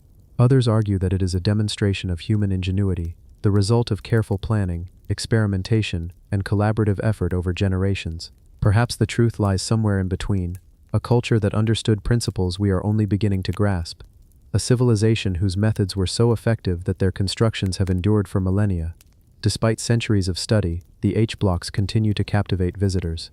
Each stone is a puzzle, each groove a challenge to the imagination. Archaeologists, engineers, and travelers alike are drawn to Tiahuanaco, standing in awe of a civilization that left behind not just monuments but questions. The H blocks do not just tell a story of construction, they tell a story of ambition, knowledge, and mystery. As the wind sweeps across the plains and the sun dips toward the horizon, the H blocks remain silent witnesses to time. They do not speak, but they communicate something profound. Human history is far richer, more intricate, and more mysterious than we often imagine. The precision, scale, and placement of these stones challenge our assumptions and remind us that the past holds secrets still waiting to be understood. Tiahuanaco and its H blocks are not just archaeological treasures, they are enduring enigmas. They invite curiosity, reflection, and wonder. They whisper to us across the centuries, urging us to question what we know about human achievement, ancient civilizations, and the boundaries of possibility. Even today, as we study these stones, the questions persist. How were they made? How were they moved? And why? These stones were not randomly placed. They were part of a vision, a plan, a civilization whose mastery over stone and space defies explanation. And perhaps that is the most humbling lesson of all, that human history contains marvels we are still only beginning to appreciate. The H blocks of Tiahuanaco remain as they have for thousands of years, silent, precise, and impossible to fully comprehend. They challenge us, inspire us, and remind us that there are mysteries in our world that no time can erase. The Rudkan Castle. Stone walls. Iran's massive ancient fortifications. Deep in the lush, misty forests of northern Iran, near the winding rivers and rolling hills of the Gilan province, lie the stone walls of Rudkan Castle. From a distance they appear as if nature itself has sculpted them, snaking along steep ridges and clinging to the mountainside. But these walls are not the work of the earth, they are the product of human hands. And yet, the scale and precision of this ancient fortification leave visitors in awe and historians baffled. Rudkan Castle, often called the Castle of the Thousand Steps, is a fortress built on a mountain, its walls stretching for nearly 2 kilometers. They are not mere enclosures, they are imposing fortifications, built to protect, to intimidate, and to endure. The stones used to construct these walls are massive, irregularly shaped, yet they fit together with surprising stability. Walking along them, one cannot help but marvel at the engineering knowledge required to build such a structure in an age long before modern machinery. The castle is perched on a hill, accessible only by a series of steep, winding paths. The walls follow the natural contours of the mountain, rising and falling with the terrain, bending around cliffs and ridges. Each turn and corner appears deliberate, a reflection of strategic planning and deep understanding of both the landscape and military architecture. The sheer effort required to transport and fit these stones, often weighing several tons, up the rugged slopes is staggering. As you walk along the walls, the forest around you is alive with the whispers of the past. The castle was built during the Sasanian era, around the 10th to 13th century, yet it feels older, timeless. Moss clings to the stones, and in places, roots have intertwined with the masonry, but the walls remain solid, resisting centuries of weather and decay. Every stone seems to hold a story of labor, strategy, and survival in a harsh yet beautiful environment. The design of Rudkan Castle reveals a sophisticated understanding of defense. The walls feature battlements, watchtowers, and fortified gates, carefully placed to provide maximum advantage over potential invaders. The stones were not merely stacked, they were fitted to absorb impact, to create barriers difficult to scale or breach. Modern engineers marvel at the ingenuity of these ancient builders, noting how the walls have withstood not only time, but the natural forces of erosion, landslides, and earthquakes. Beyond the walls themselves, the castle complex includes towers and interior structures, now mostly ruins, but their foundations hint at a community capable of sustaining itself in isolation, a fortress that could serve as both a stronghold and a refuge. The placement of the towers and gates indicates careful planning, likely to control movement within the fortress while maximizing defensive coverage of the surrounding terrain. One of the most striking features of Rudkan Castle is its integration with the natural landscape. The builders did not attempt to dominate the mountain, they adapted to it. Stones were quarried nearby, and their irregular shapes allowed the walls to blend seamlessly into the ridges. The fortress seems alive, rising organically from the earth, yet every stone is a testament to deliberate human intention. Imagine the laborers, hundreds of them, climbing these slopes day after day, hauling stones, chiseling them into place, enduring wind, rain, and cold. Each stone placed was a calculated decision, each section of wall a small victory of engineering over gravity. And yet, despite the difficulty, the fortress was completed, functional and durable, an enduring monument to human determination and ingenuity. The purpose of Rudkan Castle was clear: defense, but it is the scale and durability that continue to fascinate modern observers. While other castles from the same era may have crumbled, Rudkan's walls remain largely intact. Its strategic location, high on a mountain ridge, provided a panoramic view of approaching threats and ensured that the fortress could resist sieges. Some historians speculate that the castle was never conquered, its design too formidable, its builders too clever. Walking along these walls today, one feels a profound connection to the past. The stones seem to whisper, inviting you to imagine the lives of those who built and defended this fortress. What conversations took place here? What plans were devised? What fears and triumphs echoed through these corridors of stone? Each wall, each tower, and each stairway is a silent witness to centuries of human ingenuity and resilience. Rudkan Castle's walls are more than just fortifications. They are a monument to endurance, strategy, and adaptation. They remind us that ancient people were capable of incredible feats of engineering, even in challenging terrains. The craftsmanship, the foresight, and the sheer labor involved make it clear these were not casual constructions. They were carefully planned, meticulously executed, and designed to last for generations. Today, the castle draws visitors from around the world, not just for its history, but for the sense of wonder it evokes. Standing on the ridges, looking down at the walls snaking through the forest, one cannot help but marvel at the ingenuity and determination of the people who built this fortress. Every stone, every curve, every corner tells a story of survival, of strategy, and of human achievement in harmony with nature. The Rudkon Castle stone walls are more than ancient fortifications. They are reminders of what humans can achieve, even with limited technology, when vision, strategy, and labor converge. They are silent, enduring witnesses to history, and they leave anyone who visits with a sense of awe and respect for the past. As the wind brushes against your face and the forest hums softly around you, the walls of Rudkon Castle stand tall, silent yet eloquent. They are a monument to imagination turned into stone, a giant puzzle left for future generations to admire and wonder at. And in that silence, you begin to understand. Human history is not just a collection of dates and events, it is written in stone, in sweat, and in the enduring ambition of those who came before us. The Takeo Pyramid, Cambodia's forgotten megastructure. Deep in the heart of Cambodia, hidden among the dense forests of the Angkor region, stands the Takeo Pyramid, a structure both magnificent and mysterious. Unlike the famous Angkor Wat, Takeo remains unfinished, yet its silent stone terraces and looming presence inspire awe and curiosity. Rising high into the sky, the pyramid seems to challenge the very limits of what humans could achieve more than 1,000 years ago. Takeo was constructed during the reign of King Jayavarman V, around the 10th century.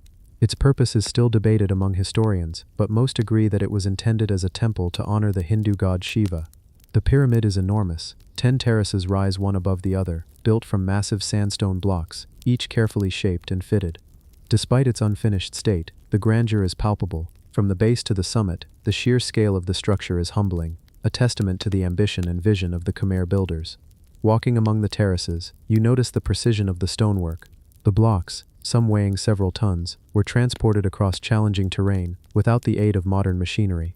The edges are straight, the corners sharp, and though the pyramid was never completed, the intended design is unmistakable. Stairs lead up steeply, and platforms rise like steps toward the sky, inviting both worshippers and modern visitors to imagine what it must have been like when the temple was in use.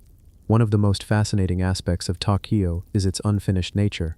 Historians and archaeologists debate why the construction halted. Some suggest it was due to the sudden death of King Jayavarman V, while others speculate that the site was cursed, plagued by lightning strikes that frequently hit the stone terraces during storms. Locals still speak of these events with awe and reverence, and walking the terraces during a rainstorm, it's easy to sense the raw energy that must have accompanied such occurrences centuries ago. The pyramid's design is remarkably sophisticated. Its terraces rise steeply, creating a staggered effect, almost like a step pyramid, yet its proportions reflect a deep understanding of geometry and balance. The central axis is perfectly aligned, likely following astronomical or religious principles. The Khmer architects seemed intent on creating not just a temple, but a structure that reached toward the heavens, connecting earth and sky, humanity and divinity. Imagine the builders working tirelessly in the scorching Cambodian sun, hauling stones, shaping blocks, and positioning them with incredible precision. There were no cranes, no trucks, no power tools, only manpower, ingenuity, and sheer determination. And yet the structure endured.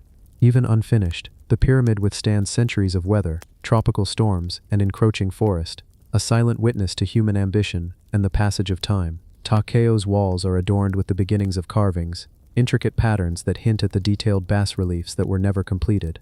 These early carvings give us a glimpse into Khmer artistic sensibilities, their devotion, and their ability to blend monumental architecture with spiritual symbolism. Every unfinished edge, every raw stone, tells a story of what could have been, a grand temple reaching its intended glory, yet frozen in time, incomplete, and still magnificent. The pyramid's location also adds to its enigmatic aura. Perched on a small hill, it dominates the surrounding landscape. From the summit, one can see the dense forest stretching endlessly, broken occasionally by other temples or rivers. Yet Takeo stands alone, silent and solitary. It is both a part of the Angkor complex and distinctly separate, almost as if it were meant to be a private ascent, a sacred journey upward, accessible only to those brave enough to climb its steep steps. Despite its unfinished state, Takeo has a presence that commands respect. The pyramid seems alive in some way, resonating with the energy of the people who built it, the rituals that were once intended to take place on its terraces, and the centuries of storms and sun that have battered its stone. There is a timelessness here, a quiet power that invites reflection, meditation, and wonder. Modern visitors often find themselves pausing midway up the terraces, staring at the vast forests, imagining what it must have been like for priests, workers, and kings who once moved along these stones. Some say that the pyramid exudes a subtle sense of mystery, as if the unfinished walls themselves are holding secrets, waiting for someone to uncover them. The structure's incompleteness, paradoxically, adds to its allure. It is a monument to both human ambition and human limitation, a reminder that even the greatest projects can remain unfinished, yet still inspire awe. The Takeo Pyramid also poses questions about technology and logistics. How did the Khmer builders transport and precisely place such massive stones in a dense forest with uneven terrain? How did they maintain structural integrity for a building so high and steep? The answers are partly lost to history, leaving room for speculation, imagination, and admiration for the ingenuity required to create such a megastructure. Even today, the pyramid draws archaeologists, historians, and travelers from around the world. Its silent terraces invite exploration, contemplation, and curiosity. Standing at the base, looking upward, one feels both small and connected to the people who built it, to the culture that inspired it, and to the mysteries of human potential. Each terrace climbed, each stone touched, deepens the connection to history, and the realization that some achievements transcend time, leaving a legacy that speaks across centuries. The Takeo Pyramid is more than just stone. It is ambition carved into the earth, devotion solidified in sandstone, and mystery suspended in time. Its unfinished terraces, massive blocks, and haunting presence remind us that human aspiration has always reached beyond what is immediately achievable, that the desire to touch the heavens, to leave a mark on the world, is as old as civilization itself. And so, as the sun sets behind the forest, and shadows stretch across the steep steps, the Takeo Pyramid stands silent, incomplete, yet undeniably magnificent. It invites you to pause, to imagine, and perhaps to wonder what other secrets of human ingenuity are hidden, unfinished, and waiting to be discovered. The Nan Model Ruins, Micronesia's lost stone city. Far out in the remote Pacific, on the island of Pohnpei in Micronesia, lies a place that seems almost impossible, a city built on water, a labyrinth of massive stone walls and canals, known as Nan Model. Walking among these ruins, you feel as though time itself has slowed, letting you wander through a world that is part dream, part memory, and entirely mysterious. Nan Model consists of nearly 100 small artificial islands, constructed from huge basalt stones, some weighing up to 50 tons. These stones were placed with precision along a network of canals, earning the site its nickname, the Venice of the Pacific. What is astounding is not just the scale, but the ambition behind it. How could a civilization, thousands of years ago, without cranes, trucks, or modern engineering knowledge, move stones this massive and arrange them so meticulously over water? The city was the ceremonial and political center of the Saudadler dynasty, which ruled Pohnpei for centuries. According to legends, the Saudadlers were semi-divine rulers, and Nan Model was built as their seat of power. The canals divided the city into districts, residential, religious, and administrative, and each artificial island served a specific purpose. Stone tombs, palaces, and temples rose on these platforms, yet today they appear as silent sentinels, their secrets hidden under moss, shadow, and the slow erosion of centuries. Walking along the narrow causeways that connect the islands, you sense the sheer difficulty of construction. The basalt columns were not just quarried, they were transported, sometimes over great distances, then carefully stacked to form walls up to 12 meters high. The level of precision in placement, the way each stone interlocks, defies modern assumptions about prehistoric engineering. It's as though the builders had knowledge we can scarcely comprehend today, a mastery of physics and logistics that leaves even modern engineers puzzled. The mystery deepens when you consider the environment. Pohnpei is tropical, humid, and often lashed by typhoons. Building an entire city on water under these conditions would be difficult enough today, let alone a millennium ago. Yet Nan Model stands, almost entirely intact, a testament to human ingenuity, ambition, and perhaps a touch of ingenuity that has since been lost to history. Some archaeologists believe that Nan Model was constructed as early as the 8th century CE, though exact dates remain debated. The methods of construction are equally mysterious. Legends suggest that sorcery and supernatural assistance helped move the massive stones. Modern theories propose log rollers, rafts, and clever engineering techniques, but even these explanations strain credibility when you see the scale of the structures firsthand. Many of the ruins were clearly ceremonial, megalithic tombs, some towering above the water, were reserved for elite rulers, and their construction alone would have required incredible planning and labor. Some islands housed palaces with stone walls that are so finely cut and aligned that they appear almost machine-made. Others were religious centers, and some were burial sites that still evoke a sense of reverence and quiet awe. What makes Nan Model particularly eerie is the silence. Unlike other ancient cities that are marked by inscriptions, artwork, or written records, Nan Model offers few clues. The stones themselves are the only witnesses to its past glory. You walk through corridors of basalt walls, imagining the lives of those who lived there, their rituals, their ceremonies, their daily struggles. The whispers of history are almost audible if you listen closely. The splash of water against stone, the echo of footsteps that have long since vanished, the memories embedded in every carefully stacked block. Despite its isolation, Nan Madol's influence is clear. Its design reflects a sophisticated understanding of urban planning, water management, and construction that rivals many better-known ancient civilizations. The way the city is divided, the orientation of structures, and the adaptation to tides and storms all suggest that the builders were incredibly attuned to their environment. They did not merely construct buildings, they shaped an entire island ecosystem, turning the natural landscape into a human masterpiece. As night falls over the ruins, the city takes on a ghostly quality. Shadows stretch across the causeways, the water reflects the moonlight, and you can almost see the city as it once was, bustling with life, ceremony, and hierarchy. The massive basalt walls seem to whisper questions to the visitor. Who built this place? How did they accomplish such feats? And why, after centuries of human occupation, did the city fall into abandonment? Some historians suggest that Nan Madol was overthrown by social upheaval. The central Saudeleur rulers were eventually toppled by local uprisings, leaving the city to sink into myth and obscurity. Others hint at environmental pressures, rising waters, shifts in trade routes, or resource scarcity could have made maintenance impossible. Today, the city remains a monument to ambition, a reminder that human ingenuity often surpasses our expectations, yet even the greatest achievements can succumb to time, nature, and change. Walking along the canals, it's impossible not to feel a sense of wonder. The massive stones, the intricate layout, the silent majesty, all of it evokes awe and curiosity. Nan Madol is not just an archaeological site, it is a story frozen in stone, a mystery that invites reflection, imagination, and respect for a civilization that achieved the extraordinary without the tools or technology we take for granted today.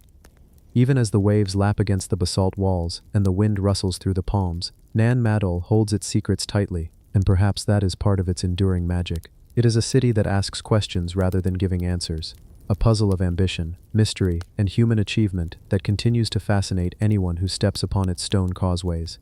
And so Nan Madol remains, a lost city of giants and water, a testament to human courage, vision, and mystery. For those who wander among its ruins, it is impossible not to be humbled, to marvel, and to wonder what other secrets lie hidden in the scattered islands of the past, waiting to be discovered. The Sechin Basho complex, Peru's giant stone temples. In the remote desert of northern Peru, where the sun stretches endlessly over arid plains, lies a place that seems almost too incredible to be real. This is Sechin Basho, a sprawling complex of stone temples and monumental carvings, hidden for millennia beneath layers of earth and sand. Unlike the more famous Peruvian sites, Sechin Basho remains largely mysterious, a silent witness to a civilization that achieved astonishing feats of engineering and artistry long before most of the world had settled into agriculture.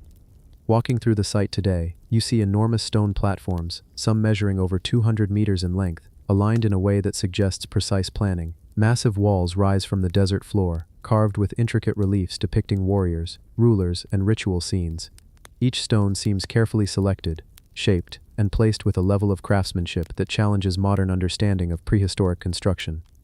You can almost imagine the hands of those ancient builders, lifting, carving, and positioning stones in scorching heat, day after day, decade after decade. Sechin Basho is remarkable not just for its scale, but for its age. Some parts of the complex date back as far as 3500 BCE, making it one of the oldest monumental constructions in the Americas. That means these massive temples were built more than 1,000 years before the pyramids of Egypt were completed. And yet they show a sophistication, a vision, and a mastery of stonework that continues to astonish archaeologists today. As you walk closer, the reliefs etched into the walls capture your attention. Figures of warriors with fierce expressions, ceremonial staffs, and ritualistic symbols stare out across the centuries. The carvings suggest a society that was deeply ritualistic, hierarchical, and possibly embroiled in conflicts that shaped their world. Yet despite this, much about Sechin Basho remains unknown. Who were these people? How did they transport and shape such enormous stones? And why did such a complex vanish, leaving so few traces of daily life, tools, or written records? The site is not just a collection of temples, but a carefully arranged complex of platforms, plazas, and monumental walls. The alignment of structures suggests an understanding of astronomy, with certain walls oriented to track the sun's movements across the sky. Some researchers propose that these alignments were used to mark ceremonial events or agricultural cycles, allowing the people of Sechin Basho to synchronize their lives with the natural world around them. One of the most striking aspects is the sheer size and weight of the stones. Many of the basalt blocks weigh several tons, yet they are stacked with remarkable precision. There are no signs of mortar, yet the walls have endured millennia of earthquakes, floods, and erosion. How did a civilization without modern cranes, trucks, or even the wheel manage such feats? Some theories suggest ingenious use of ramps, levers, and sheer human labor, but even that stretches the limits of what seems plausible. The Sechin Baho complex was clearly a ceremonial and political center.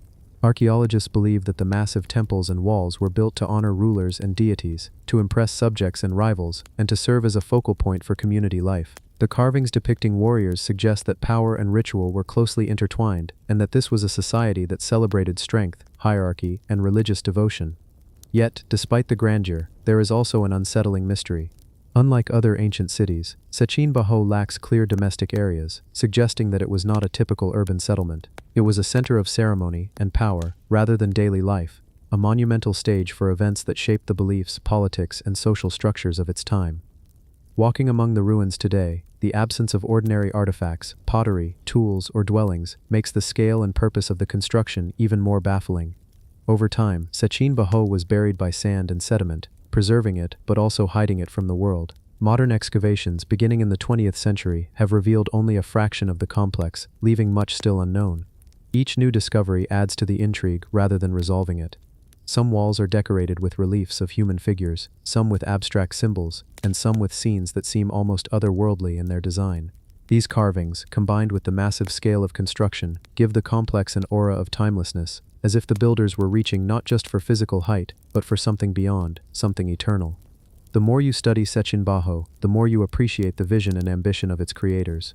They were a people capable of organizing vast amounts of labor, managing complex construction projects, and embedding their beliefs and knowledge into stone, and yet so little about them survives.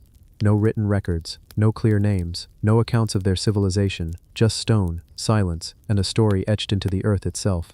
Today, as the desert sun sets and shadows stretch across the ancient platforms, the site takes on a haunting beauty. The reliefs seem to come alive in the fading light. The walls hum with echoes of the past, and you can almost hear the voices of those long gone, whispering their mysteries across time. Sechin Baho is not just a place to observe. It's a place to reflect, wonder, and imagine. It reminds us that human ambition, creativity, and devotion have always been capable of the extraordinary, and that some mysteries, like the identity of its builders, the techniques they used, and the meaning behind their carvings, may never be fully explained, leaving us with awe, curiosity, and a quiet sense of humility. So when you think of the great ancient civilizations, remember Sechin Baho, a city of stone, a temple of mystery, and a monument to human ingenuity that continues to defy understanding, inviting every visitor to ponder, imagine, and dream. The colossi of Memnon, Egypt's twin giants of stone. In the heart of Egypt's vast Nile Valley, where the desert stretches endlessly and the heat shimmers off the sand, stand two monumental statues that have quietly fascinated travelers for over 3,000 years. These are the colossi of Memnon, twin statues carved from single blocks of stone, each standing over 18 meters tall, silently guarding the landscape as if keeping watch over centuries of human history. The colossi were built around 1350 BCE, during the reign of Pharaoh Amenhotep III, and were originally part of a grand mortuary temple dedicated to him. Today, only the statues remain, towering over the ruins, yet even in their solitude, they convey a sense of power and awe that has captured imaginations for millennia. From the moment you approach them, there is a weight to their presence, a feeling that these are not merely statues, but monumental markers of ambition, devotion, and artistry that surpass anything most of us can imagine. Each statue depicts Amenhotep III seated, his hands resting on his knees, his gaze directed east toward the rising sun. They are carved from quarried sandstone, transported from quarries miles away, shaped with extraordinary precision, and placed on massive stone pedestals that elevate them even further. The logistics alone boggle the mind. How did ancient Egyptians move these enormous stones, some weighing over 700 tons each, without modern machinery? How did they ensure they remained upright for thousands of years, through earthquakes, floods, and shifting sands? The colossi of Memnon are not only remarkable for their size and engineering, they are shrouded in mystery and legend. In ancient times, one of the statues became famous for an unusual phenomenon. At dawn it was said to sing. Travelers described hearing a musical sound, a kind of harmonic resonance that seemed to emanate from the stone itself as the sun's rays struck it. This curious event gave the statue its name, Memnon, after a mythical Ethiopian king from Greek legend. Scientists today believe the sounds were likely caused by temperature changes and the expansion of cracks in the stone, yet the legend adds a layer of mystique that has enchanted generations. Beyond the singing, there are other intriguing aspects. The statues were originally painted and adorned with inscriptions celebrating the pharaoh's victories and divine status. Over time, most of these details have worn away, leaving only faint traces. Standing before them now, you are left with a mixture of grandeur and melancholy. Grandeur in their sheer scale, and melancholy in the knowledge that most of what once surrounded them has been lost to history. The colossi also tell a story of ancient Egyptian vision and engineering. Each stone block was carefully carved, transported, and positioned.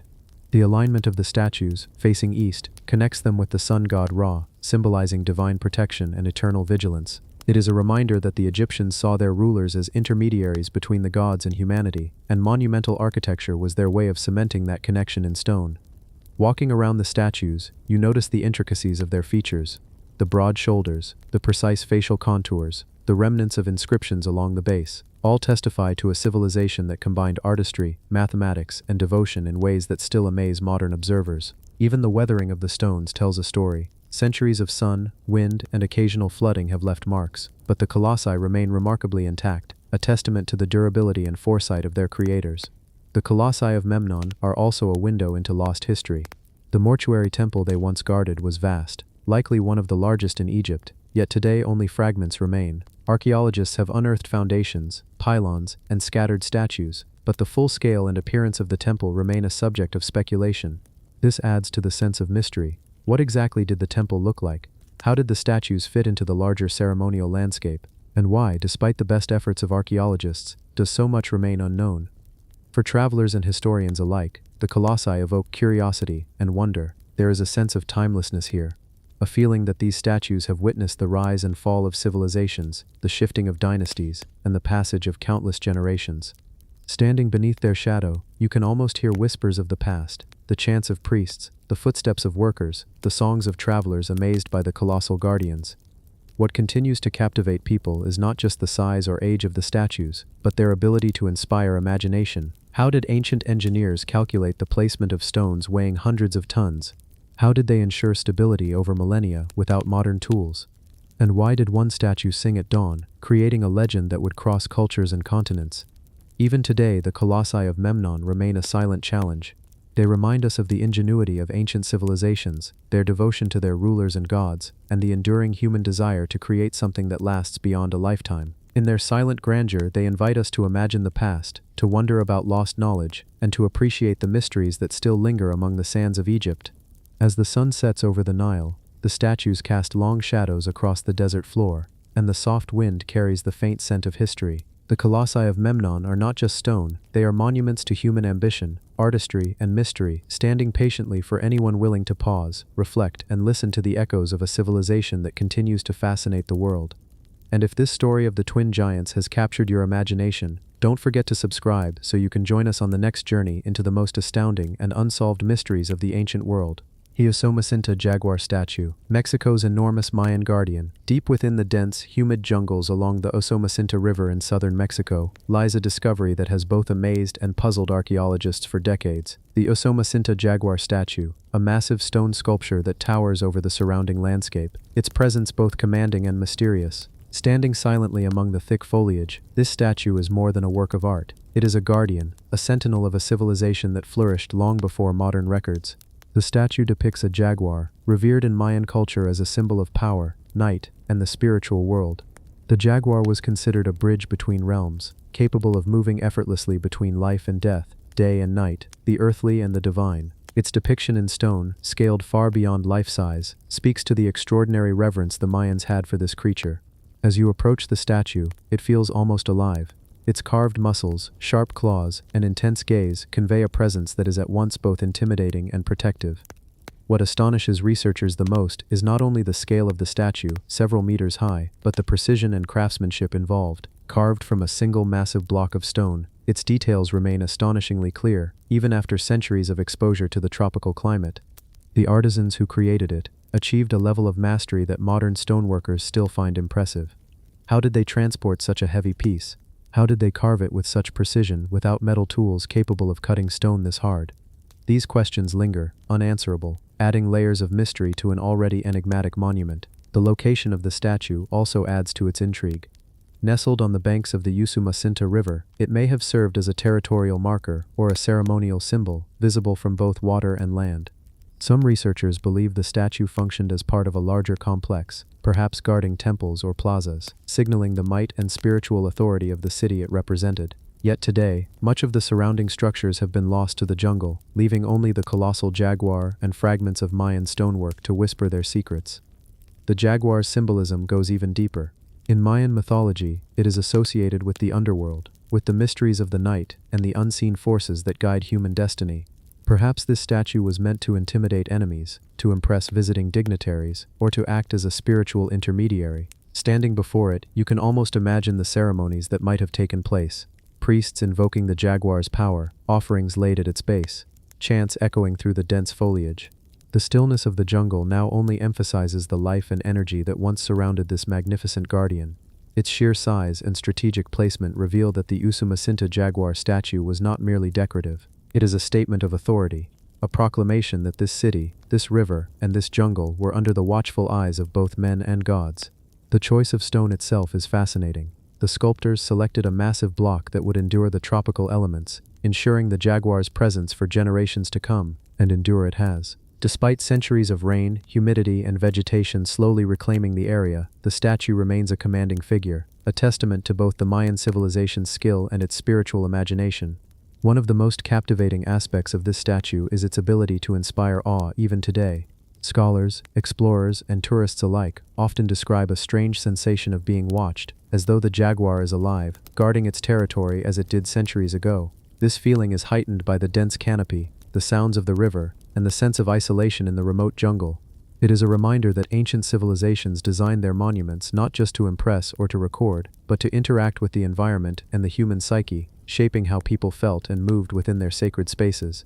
Beyond its artistry, the Usumacinta jaguar statue raises important questions about the technological and logistical capabilities of the Mayans. The scale of the sculpture, the precision of the carving, and the difficulty of transporting such a massive stone through thick jungle terrain are challenges that modern engineers would struggle to replicate. Yet the Mayans did it, centuries ago, relying on ingenuity, coordination, and sheer human effort. It is a testament to their understanding of stone, labor, and spatial planning. The surrounding area offers additional mysteries. Archaeologists have found remnants of platforms, walls, and ceremonial plazas nearby, suggesting that the jaguar may have been part of a larger ritual landscape. However, the exact function of this site, and how the jaguar fit into it, remains unknown.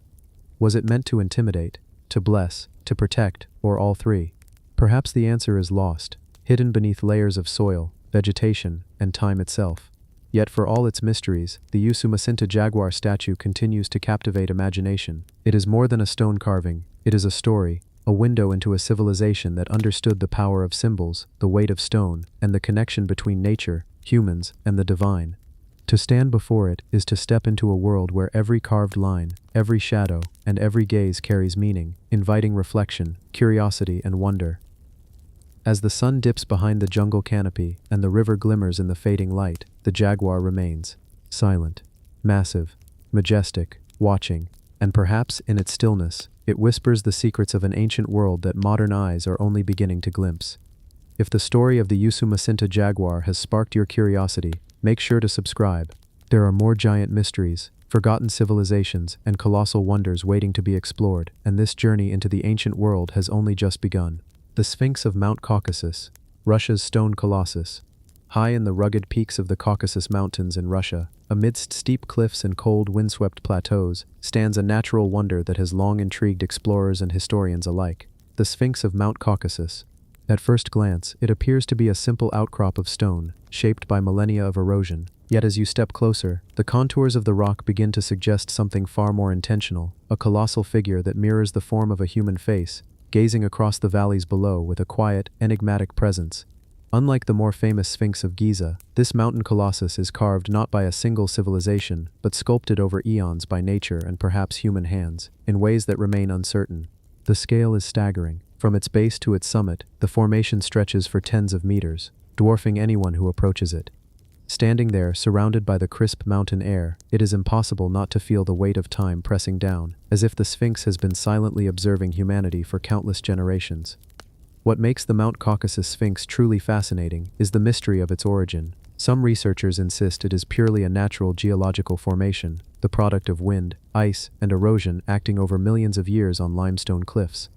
Others point to the sharp lines of the face, the symmetry of its features, and the apparent intentionality in its proportions, suggesting that ancient peoples may have recognized the shape and enhanced it, or even carved it deliberately. Local legends speak of ancient giants and forgotten kings who once ruled these mountains, leaving behind markers and monuments to signify power and presence. Travelers and explorers have reported strange sensations while near the Sphinx, a feeling of being observed, a subtle unease, and an inexplicable pull toward the figure. Perhaps it is the scale, perhaps it is the alignment with the sun at certain times of the year, or perhaps it is something deeper, something our modern understanding cannot fully grasp. The environment itself adds layers to the mystery. Thick forests cloak the lower slopes, while icy winds sweep the peaks. Reaching the Sphinx is a journey in itself. Treacherous paths, hidden ravines, and sudden drops make the approach feel sacred, almost ritualistic. Those who have climbed these mountains describe a strange combination of awe and fear, a humbling reminder of how small we are in the face of both nature and history. Geologists have studied the rock closely. The limestone is incredibly hard, resistant to weathering, yet certain fissures and cracks suggest slow, deliberate shaping. Was it purely coincidence that erosion formed a semblance of a human face, or did human hands recognize the form and refine it? Some scholars draw parallels to other natural sphinxes around the world, from Italy to Japan, noting a recurring human fascination with anthropomorphic forms in the landscape. The Mount Caucasus Sphinx also aligns intriguingly with nearby natural landmarks. Valleys, rivers, and cliffs converge in ways that suggest intentional placement or, at the very least, an awareness of its surroundings. Some theories propose that it may have served as a navigational marker for ancient travelers, or even as a site of ritual observation, where people would gather to watch celestial events, paying homage to gods, ancestors, or the mountain spirits themselves. Over centuries, explorers have documented its presence, often noting a subtle change in perception depending on the light. At dawn, shadows create the illusion of depth and expression, the face seeming almost alive. By noon, it flattens into an imposing stone mass. By twilight, the Sphinx seems to watch the fading sun, a silent witness to the passage of time. Perhaps the most unsettling aspect is the absence of direct historical records. Unlike the pyramids or dolmens, no texts, carvings, or artifacts definitively link humans to the creation of this formation. Its scale and precision, if even partially artificial, remain beyond the grasp of conventional explanations, leaving open the tantalizing possibility that ancient people in the Caucasus possessed skills, beliefs, or technologies that have been lost to time. Visiting the Sphinx today is both humbling and inspiring. The mountain air, the crunch of gravel underfoot, the distant roar of waterfalls, it all merges into a meditative experience. You can imagine ancient peoples making the pilgrimage, bringing offerings, or simply marveling at the figure that dominates their landscape. It is easy to see why this Sphinx has inspired stories, myths, and endless speculation. It occupies the space between nature and human imagination, a colossus of mystery, quietly asserting its presence over the ages. As night falls, the surrounding peaks glow faintly under the moonlight, casting long shadows. The Sphinx remains, silent and eternal. Its gaze invites contemplation, curiosity, and perhaps a touch of wonder. It is a reminder that even in remote corners of the world, giant structures crafted by nature, human hands, or a combination of both, hold secrets waiting for those patient enough to look, to listen, and to imagine. If this story of the Mount Caucasus Sphinx captured your imagination, make sure to subscribe. There are more giant ancient structures, impossible monuments, and mysteries carved in stone waiting to be discovered, and this journey through the ancient world is far from over. The Lion of Babylon, Mesopotamia's stone guardian. Amidst the ancient ruins of Babylon, where history whispers through every crumbling brick, there stands a figure that has fascinated travelers and scholars for millennia, the Lion of Babylon. This colossal statue, carved from a single block of black basalt, embodies both the might of a civilization and the artistry of its people. Its sheer presence is commanding, a silent guardian watching over the ruins of a city that once thrived on the banks of the Euphrates. The lion itself is more than a sculpture, it is a symbol. In Mesopotamian culture, lions represented strength, power, and protection. This particular lion, crouched as if ready to spring, conveys both grace and menace. Its mane, detailed and flowing, seems almost alive despite being carved from cold stone. The claws, the teeth, the powerful muscles, all speak to a civilization that sought to capture the essence of nature's most formidable predator. Walking around the statue, one can't help but feel a sense of awe. The proportions are immense. Every angle has been considered. Even after thousands of years of exposure to sun, wind, and occasional floods, The lion retains an imposing dignity. It is as if it still guards Babylon, waiting silently for the city to rise again from the sands. What makes the Lion of Babylon truly remarkable is how it was created. Scholars estimate that the statue dates back to around 600 BCE, during the reign of King Nebuchadnezzar II. The sculptors of that era had to work without modern tools or machinery, yet they managed to carve intricate details into solid basalt, a rock harder than most metal tools available at the time. The techniques used remain a subject of speculation. Did they use copper chisels with sand abrasion, or perhaps tools lost to history? The precision and scale of the work are still astonishing to modern eyes. Beyond its craftsmanship, the lion carries cultural and religious significance. It is believed to have been associated with the goddess Ishtar, a deity of love and war. Lions were her sacred animals, representing her fierce and protective nature. The statue may have been placed strategically to guard a temple or palace, an eternal sentinel invoking divine protection over the city and its people. The location of the lion adds another layer of mystery. Babylon was a city of wonders, renowned for its hanging gardens, massive walls, and sprawling palaces. The lion, positioned near the city's main thoroughfare, or perhaps a ceremonial space, would have been a symbol of authority and spiritual power. Imagine walking past it thousands of years ago, hearing the sounds of the city, the chatter of merchants, the footsteps of soldiers, and the distant chants of priests. The lion would have been a silent, yet ever-present reminder of power and divine favor. Over the centuries, the Lion of Babylon has endured invasions, conquests, and natural erosion. Yet it stands, a testament to human creativity, ambition, and reverence. Modern researchers marvel not only at its size and craftsmanship, but also at the story it tells. A story of a civilization that sought to communicate strength and divinity in stone, to immortalize their beliefs, and to leave a mark that time could not erase. One cannot ignore the emotional impact of standing before the lion today. Its eyes, though chipped and weathered, seem to follow you, and its posture conveys an alert readiness. It is a reminder that history is not just dates and facts. It is lived experience, carved in stone and carried through generations. There is a quiet lesson here about endurance, about human aspiration, and about the desire to leave something behind that speaks to the future. The Lion of Babylon continues to inspire imagination.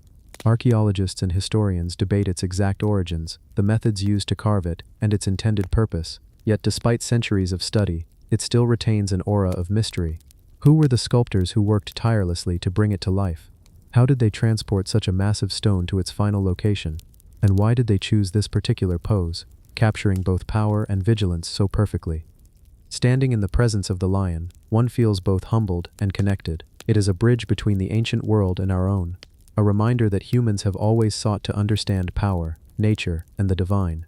Its story is not only about a lion carved in stone, but also about a civilization's yearning to make their mark on the world, to communicate with eternity. Even today, the Lion of Babylon serves as a magnet for curiosity. Visitors from around the globe come to witness its grandeur, to touch the surface worn smooth by centuries, and to ponder the secrets it holds. It challenges us to think about the ingenuity of ancient people, their artistry, and their determination to create symbols that endure long after empires fall. As the sun sets over the ruins, casting long shadows across the city, the lion remains steadfast. Its story, like the stones of Babylon itself, is layered, complex, and captivating. And though much has been discovered, there is still so much left to imagine, to question, and to explore. If this journey into Mesopotamia's past has intrigued you, don't forget to subscribe. There are countless more lost wonders, impossible structures, and ancient mysteries waiting to be explored, each one carrying its own story, waiting quietly for those who are curious enough to listen. The Colossus of Rhodes, ancient Greek wonder reconstruction. Imagine standing on the sun-baked harbor of Rhodes, the gentle waves of the Aegean lapping at your feet. And there, towering above everything, is a figure so enormous it seems almost unreal. A giant of bronze, a sentinel of the ancient world, the Colossus of Rhodes. Even today, over 2 millennia later, the idea of this statue evokes awe and curiosity. What was it like to see the Colossus in its original glory? How did ancient engineers and artisans manage to construct such a massive monument with the technology of their time? Let's step slowly into this story, piece by piece, as if the past itself were whispering to us. The Colossus was built around 292 BCE, following Rhodes' victory over the invading forces of Demetrius I of Macedon. It wasn't just a statue, it was a symbol, a monumental declaration of freedom, resilience, and pride. Standing approximately 33 meters high, it dwarfed the ships in the harbor and cast its gaze across the horizon, greeting travelers and challenging enemies alike. Imagine its bronze surface, shining under the Mediterranean sun, gleaming and warm, reflecting the city's prosperity. But how did they create something so monumental? Ancient records hint at ingenious engineering techniques, though many details remain lost to time. The statue was constructed using bronze plates over an iron framework, supported by stone foundations. Workers heated bronze to mold each section, hammered it into place, and carefully attached it to create the colossal figure. Every limb, every muscle, had to be proportioned to scale, yet strong enough to withstand the elements. The level of coordination, planning, and skill required is staggering. The Colossus stood as a guardian of the harbor, an awe-inspiring emblem of human ambition. Ships entering roads would have passed between its legs, or so some later reconstructions imagine, though historians debate whether this was literally possible. The sheer size of the statue made it visible for miles, a beacon of the city's wealth and power. Travelers arriving by sea must have felt a mixture of admiration, fear, and amazement. And now imagine the sound of bronze gently ringing in the wind, as if the statue itself were alive, humming a quiet tune of the ages. Yet the Colossus's life was not long. Around 226 BCE, only about 54 years after its completion, an earthquake struck Rhodes. The statue collapsed, shattering into enormous pieces, lying in ruins for centuries. And yet it was not forgotten. Ancient writers described its grandeur, inspiring generations, and later even medieval engineers marveled at its scale. The remains were so massive that people considered them impossible to move, and for hundreds of years, it was a site of pilgrimage, awe, and legend. Even in reconstruction, questions abound. How exactly did the Rhodians transport and assemble bronze sheets of such size? How did they maintain structural stability, given the winds and seismic activity? Modern engineers have recreated models and simulations, and even today, replicating a statue of this magnitude without contemporary cranes or welding technology seems nearly impossible. The Colossus remains not just a historical wonder, but a puzzle, an eternal riddle of human ambition and ingenuity.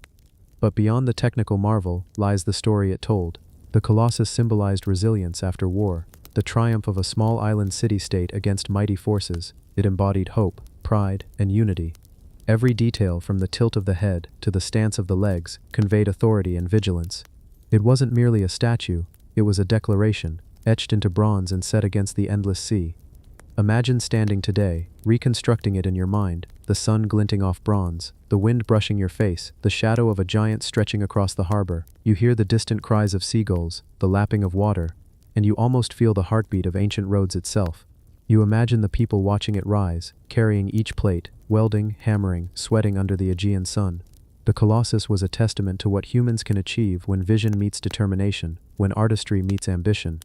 Even though it no longer stands, the Colossus continues to inspire. Writers, historians, artists, and engineers ponder it. Modern reconstructions in illustrations and 3D models only hint at its grandeur.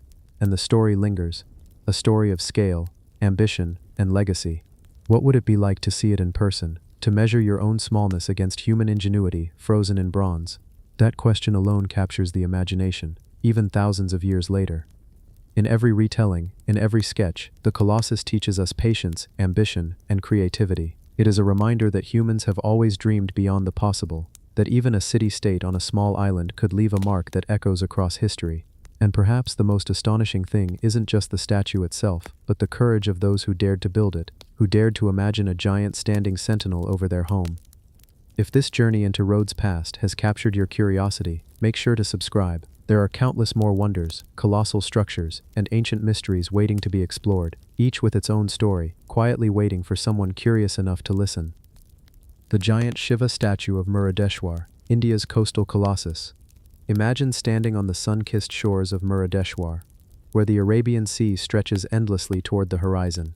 The waves gently lap at the base of a monumental figure, and as your eyes follow its towering frame upward, you realize something incredible, a colossal statue, almost 123 feet tall, rising like a guardian from the sea itself. This is the giant Shiva statue of Muruddeshwar, one of India's most awe-inspiring modern meets ancient monuments. Yet it carries the weight and feel of timelessness. Even as the breeze brushes your face and the seagulls wheel above, the statue's presence feels quiet, but commanding, almost as if it has been watching over this coastal land for centuries. Built in the late 20th century, the statue represents Lord Shiva, the destroyer and transformer in Hindu mythology, but its scale is what truly captivates anyone who approaches. Every detail, the serene expression, the intricate matted hair, the coiled serpent, and the trident reaching skyward, is carved with care, precision, and reverence. The craftsmanship is breathtaking, combining traditional sculptural methods with modern engineering. Imagine the teams of artisans and engineers working together, their hands shaping this vision from concrete, steel, and stone, knowing they were bringing a living myth into the physical world. The statue's location is not random. It stands on a hill overlooking the sea, with the Murudeshwar temple nestled at its base. Together they create a harmonious setting, blending spirituality, architecture, and nature. Visitors often describe a feeling of awe as they walk through the temple grounds and slowly ascend toward the statue. The sheer height makes the human figure feel minuscule, almost fragile, in comparison to the monument's grandeur. Standing directly at its feet, one cannot help but glance up, craning their neck, heart quietly pounding, as the full scope slowly settles in. Constructing a statue of this magnitude posed unique challenges. The coastal winds are fierce, and the salty sea air can erode structures over time. Engineers had to account for structural integrity, weight distribution, and resistance to corrosion. Layers of steel reinforcements were embedded deep within the structure, while exterior coatings protect the details from salt and moisture. Every curve of Shiva's body, every fold of his robes, every symbol he holds, required careful planning. And yet, despite these technical demands, the statue exudes a sense of serenity and spiritual presence, as if it had always belonged here. One of the most striking features is Shiva's peaceful face, looking toward the horizon, eyes half closed in meditation. It evokes the feeling of timeless contemplation, inviting visitors to pause, breathe, and reflect. Around the statue, waves crash, and gulls circle lazily, and for a moment, the world seems quieter. The statue doesn't shout, it doesn't demand attention, its enormity alone does the work, silently asserting the sacredness of this place. Beyond the sheer size and technical accomplishment, the statue carries cultural and spiritual significance. Lord Shiva is associated with cosmic balance, creation, destruction, and renewal. By placing him so prominently by the sea, the creators symbolically connected human aspiration with the vastness of nature. Pilgrims and travelers alike experience a quiet hum of reverence. Some whisper prayers, others simply stare in awe, caught between admiration for human skill and the feeling of something much larger, ancient, and eternal. Visitors also marvel at the surrounding views. From the hilltop, the town stretches below, temples peek through lush greenery, and the ocean extends toward the horizon. The juxtaposition of natural beauty and monumental human creation evokes a sense of wonder that is both peaceful and humbling. It's the kind of experience that lingers, long after you've descended from the statue's shadow and returned to the rhythms of everyday life. As night falls, the setting sun casts a golden glow on Shiva, and shadows stretch across the hill and the sea. The statue seems to transform with the light, its silent gaze continuing to watch over the coastline. You can almost imagine the stories it could tell if it were alive. Tales of devotion, artistry, community effort, and the enduring human desire to connect with something greater than ourselves. The giant Shiva statue of Murudeshwar reminds us of the power of human imagination and devotion. It's more than a statue, it's a statement, a testament to vision, skill, and the quiet, enduring force of culture and belief. Standing there, listening to the waves and feeling the weight of this monumental creation, one cannot help but reflect on how humans have always sought to reach beyond the ordinary, to leave a mark that resonates across space and time. If this journey along India's coastline has sparked your curiosity, make sure to subscribe, because there are countless more colossal structures, ancient wonders, and monumental mysteries waiting to be explored, each with its own quiet story, patiently waiting for someone curious enough to discover it. The giant Jebel Barkal statues, Sudan's forgotten kings. Rising sharply from the desert sands of northern Sudan, Jebel Barkal is more than a mountain. It is a silent witness to centuries of human ambition, devotion, and mystery. Its sheer cliffs, bathed in golden light at sunrise, seem almost alive, casting long shadows across the surrounding plains. Carved into these cliffs and standing at their base are the giant statues of kings, monumental figures that echo a forgotten age. These statues, some reaching astonishing heights, were created to honor the rulers of the Kingdom of Kush, a civilization that thrived alongside the mighty Nile and rivaled even ancient Egypt in power, culture, and artistry. The sheer size of these sculptures is enough to stop any visitor in their tracks.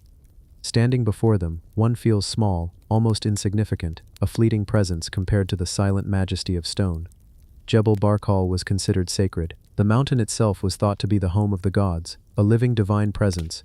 And so the statues were not merely decorative, they were meant to embody the power, authority, and eternal watchfulness of the kings they represented. Many of these figures are intricately carved, their faces serene yet commanding, their posture exuding both dignity and strength. Walking along the site, one can sense the deliberate planning behind their placement. Each statue aligns with particular features of the mountain or celestial events. Some face the rising sun, others gaze toward the Nile, connecting the sacred, the earthly, and the divine in a single monumental vision. This was more than artistry, it was astronomy, politics, and religion, carved in stone. What is particularly intriguing about Jebel Barkal is the scale and ambition of the structures. Carving stone at such size, with the tools available at the time, was an incredible feat. The artisans had to carefully measure, chisel, and lift enormous blocks, all while maintaining proportions that appear almost impossibly precise. How they accomplished this remains a subject of speculation and wonder. Some suggest ramps and scaffolding, others imagine techniques now lost to time. Surrounding the statues are temples, pyramids, and smaller carvings, creating a complex that functioned as a spiritual, political, and cultural hub. The main temple, thought to be dedicated to the god Amun, towers near the statues, reinforcing the divine authority of the kings. Pilgrims, priests, and courtiers would have walked these paths, their eyes constantly drawn upward toward the colossal guardians that watched over the sacred landscape. Over the centuries, Jebel Barkal has witnessed triumph and turmoil. Empires rose and fell, sands shifted, and yet the statues remain. Their preservation is remarkable, though time and human activity have left scars. Even so, the mountain exudes a timeless sense of authority, as if the kings themselves still linger, watching over their kingdom from a distance of millennia. Archaeologists are fascinated not only by the artistry, but also by the cultural connections these statues reveal. The kingdom of Kush had deep ties with Egypt, and some influences are evident in the statue's style, yet they retain distinct features that assert a unique Nubian identity. The merging of styles, the interplay of local and imported traditions, shows a civilization both connected and fiercely independent. Visitors to Jebel Barkal often remark on the feeling of being in a place that is simultaneously monumental and intimate. The statues loom over the plains, yet the details, the facial features, the carved headdresses, the inscriptions invite quiet contemplation. It is a place where one can feel the weight of history and the persistence of human creativity. One of the enduring mysteries of Jebel Barkal lies in the meaning behind the colossal scale.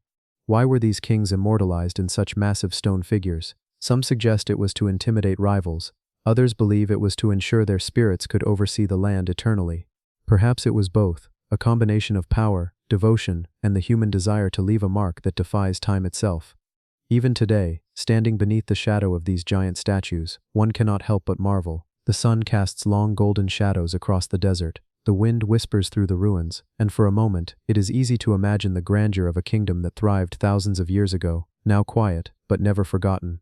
Jebel Barkal's statues are more than remnants of stone, they are messages from the past, challenging us to understand ambition, spirituality, and artistry in ways we still struggle to grasp. They remind us that human beings, even long ago, sought to reach beyond the ordinary, to create something monumental, something eternal.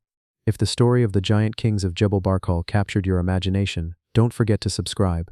There are countless ancient wonders, impossible structures, and forgotten civilizations waiting to be discovered, each with its own story carved in stone and whispered across time.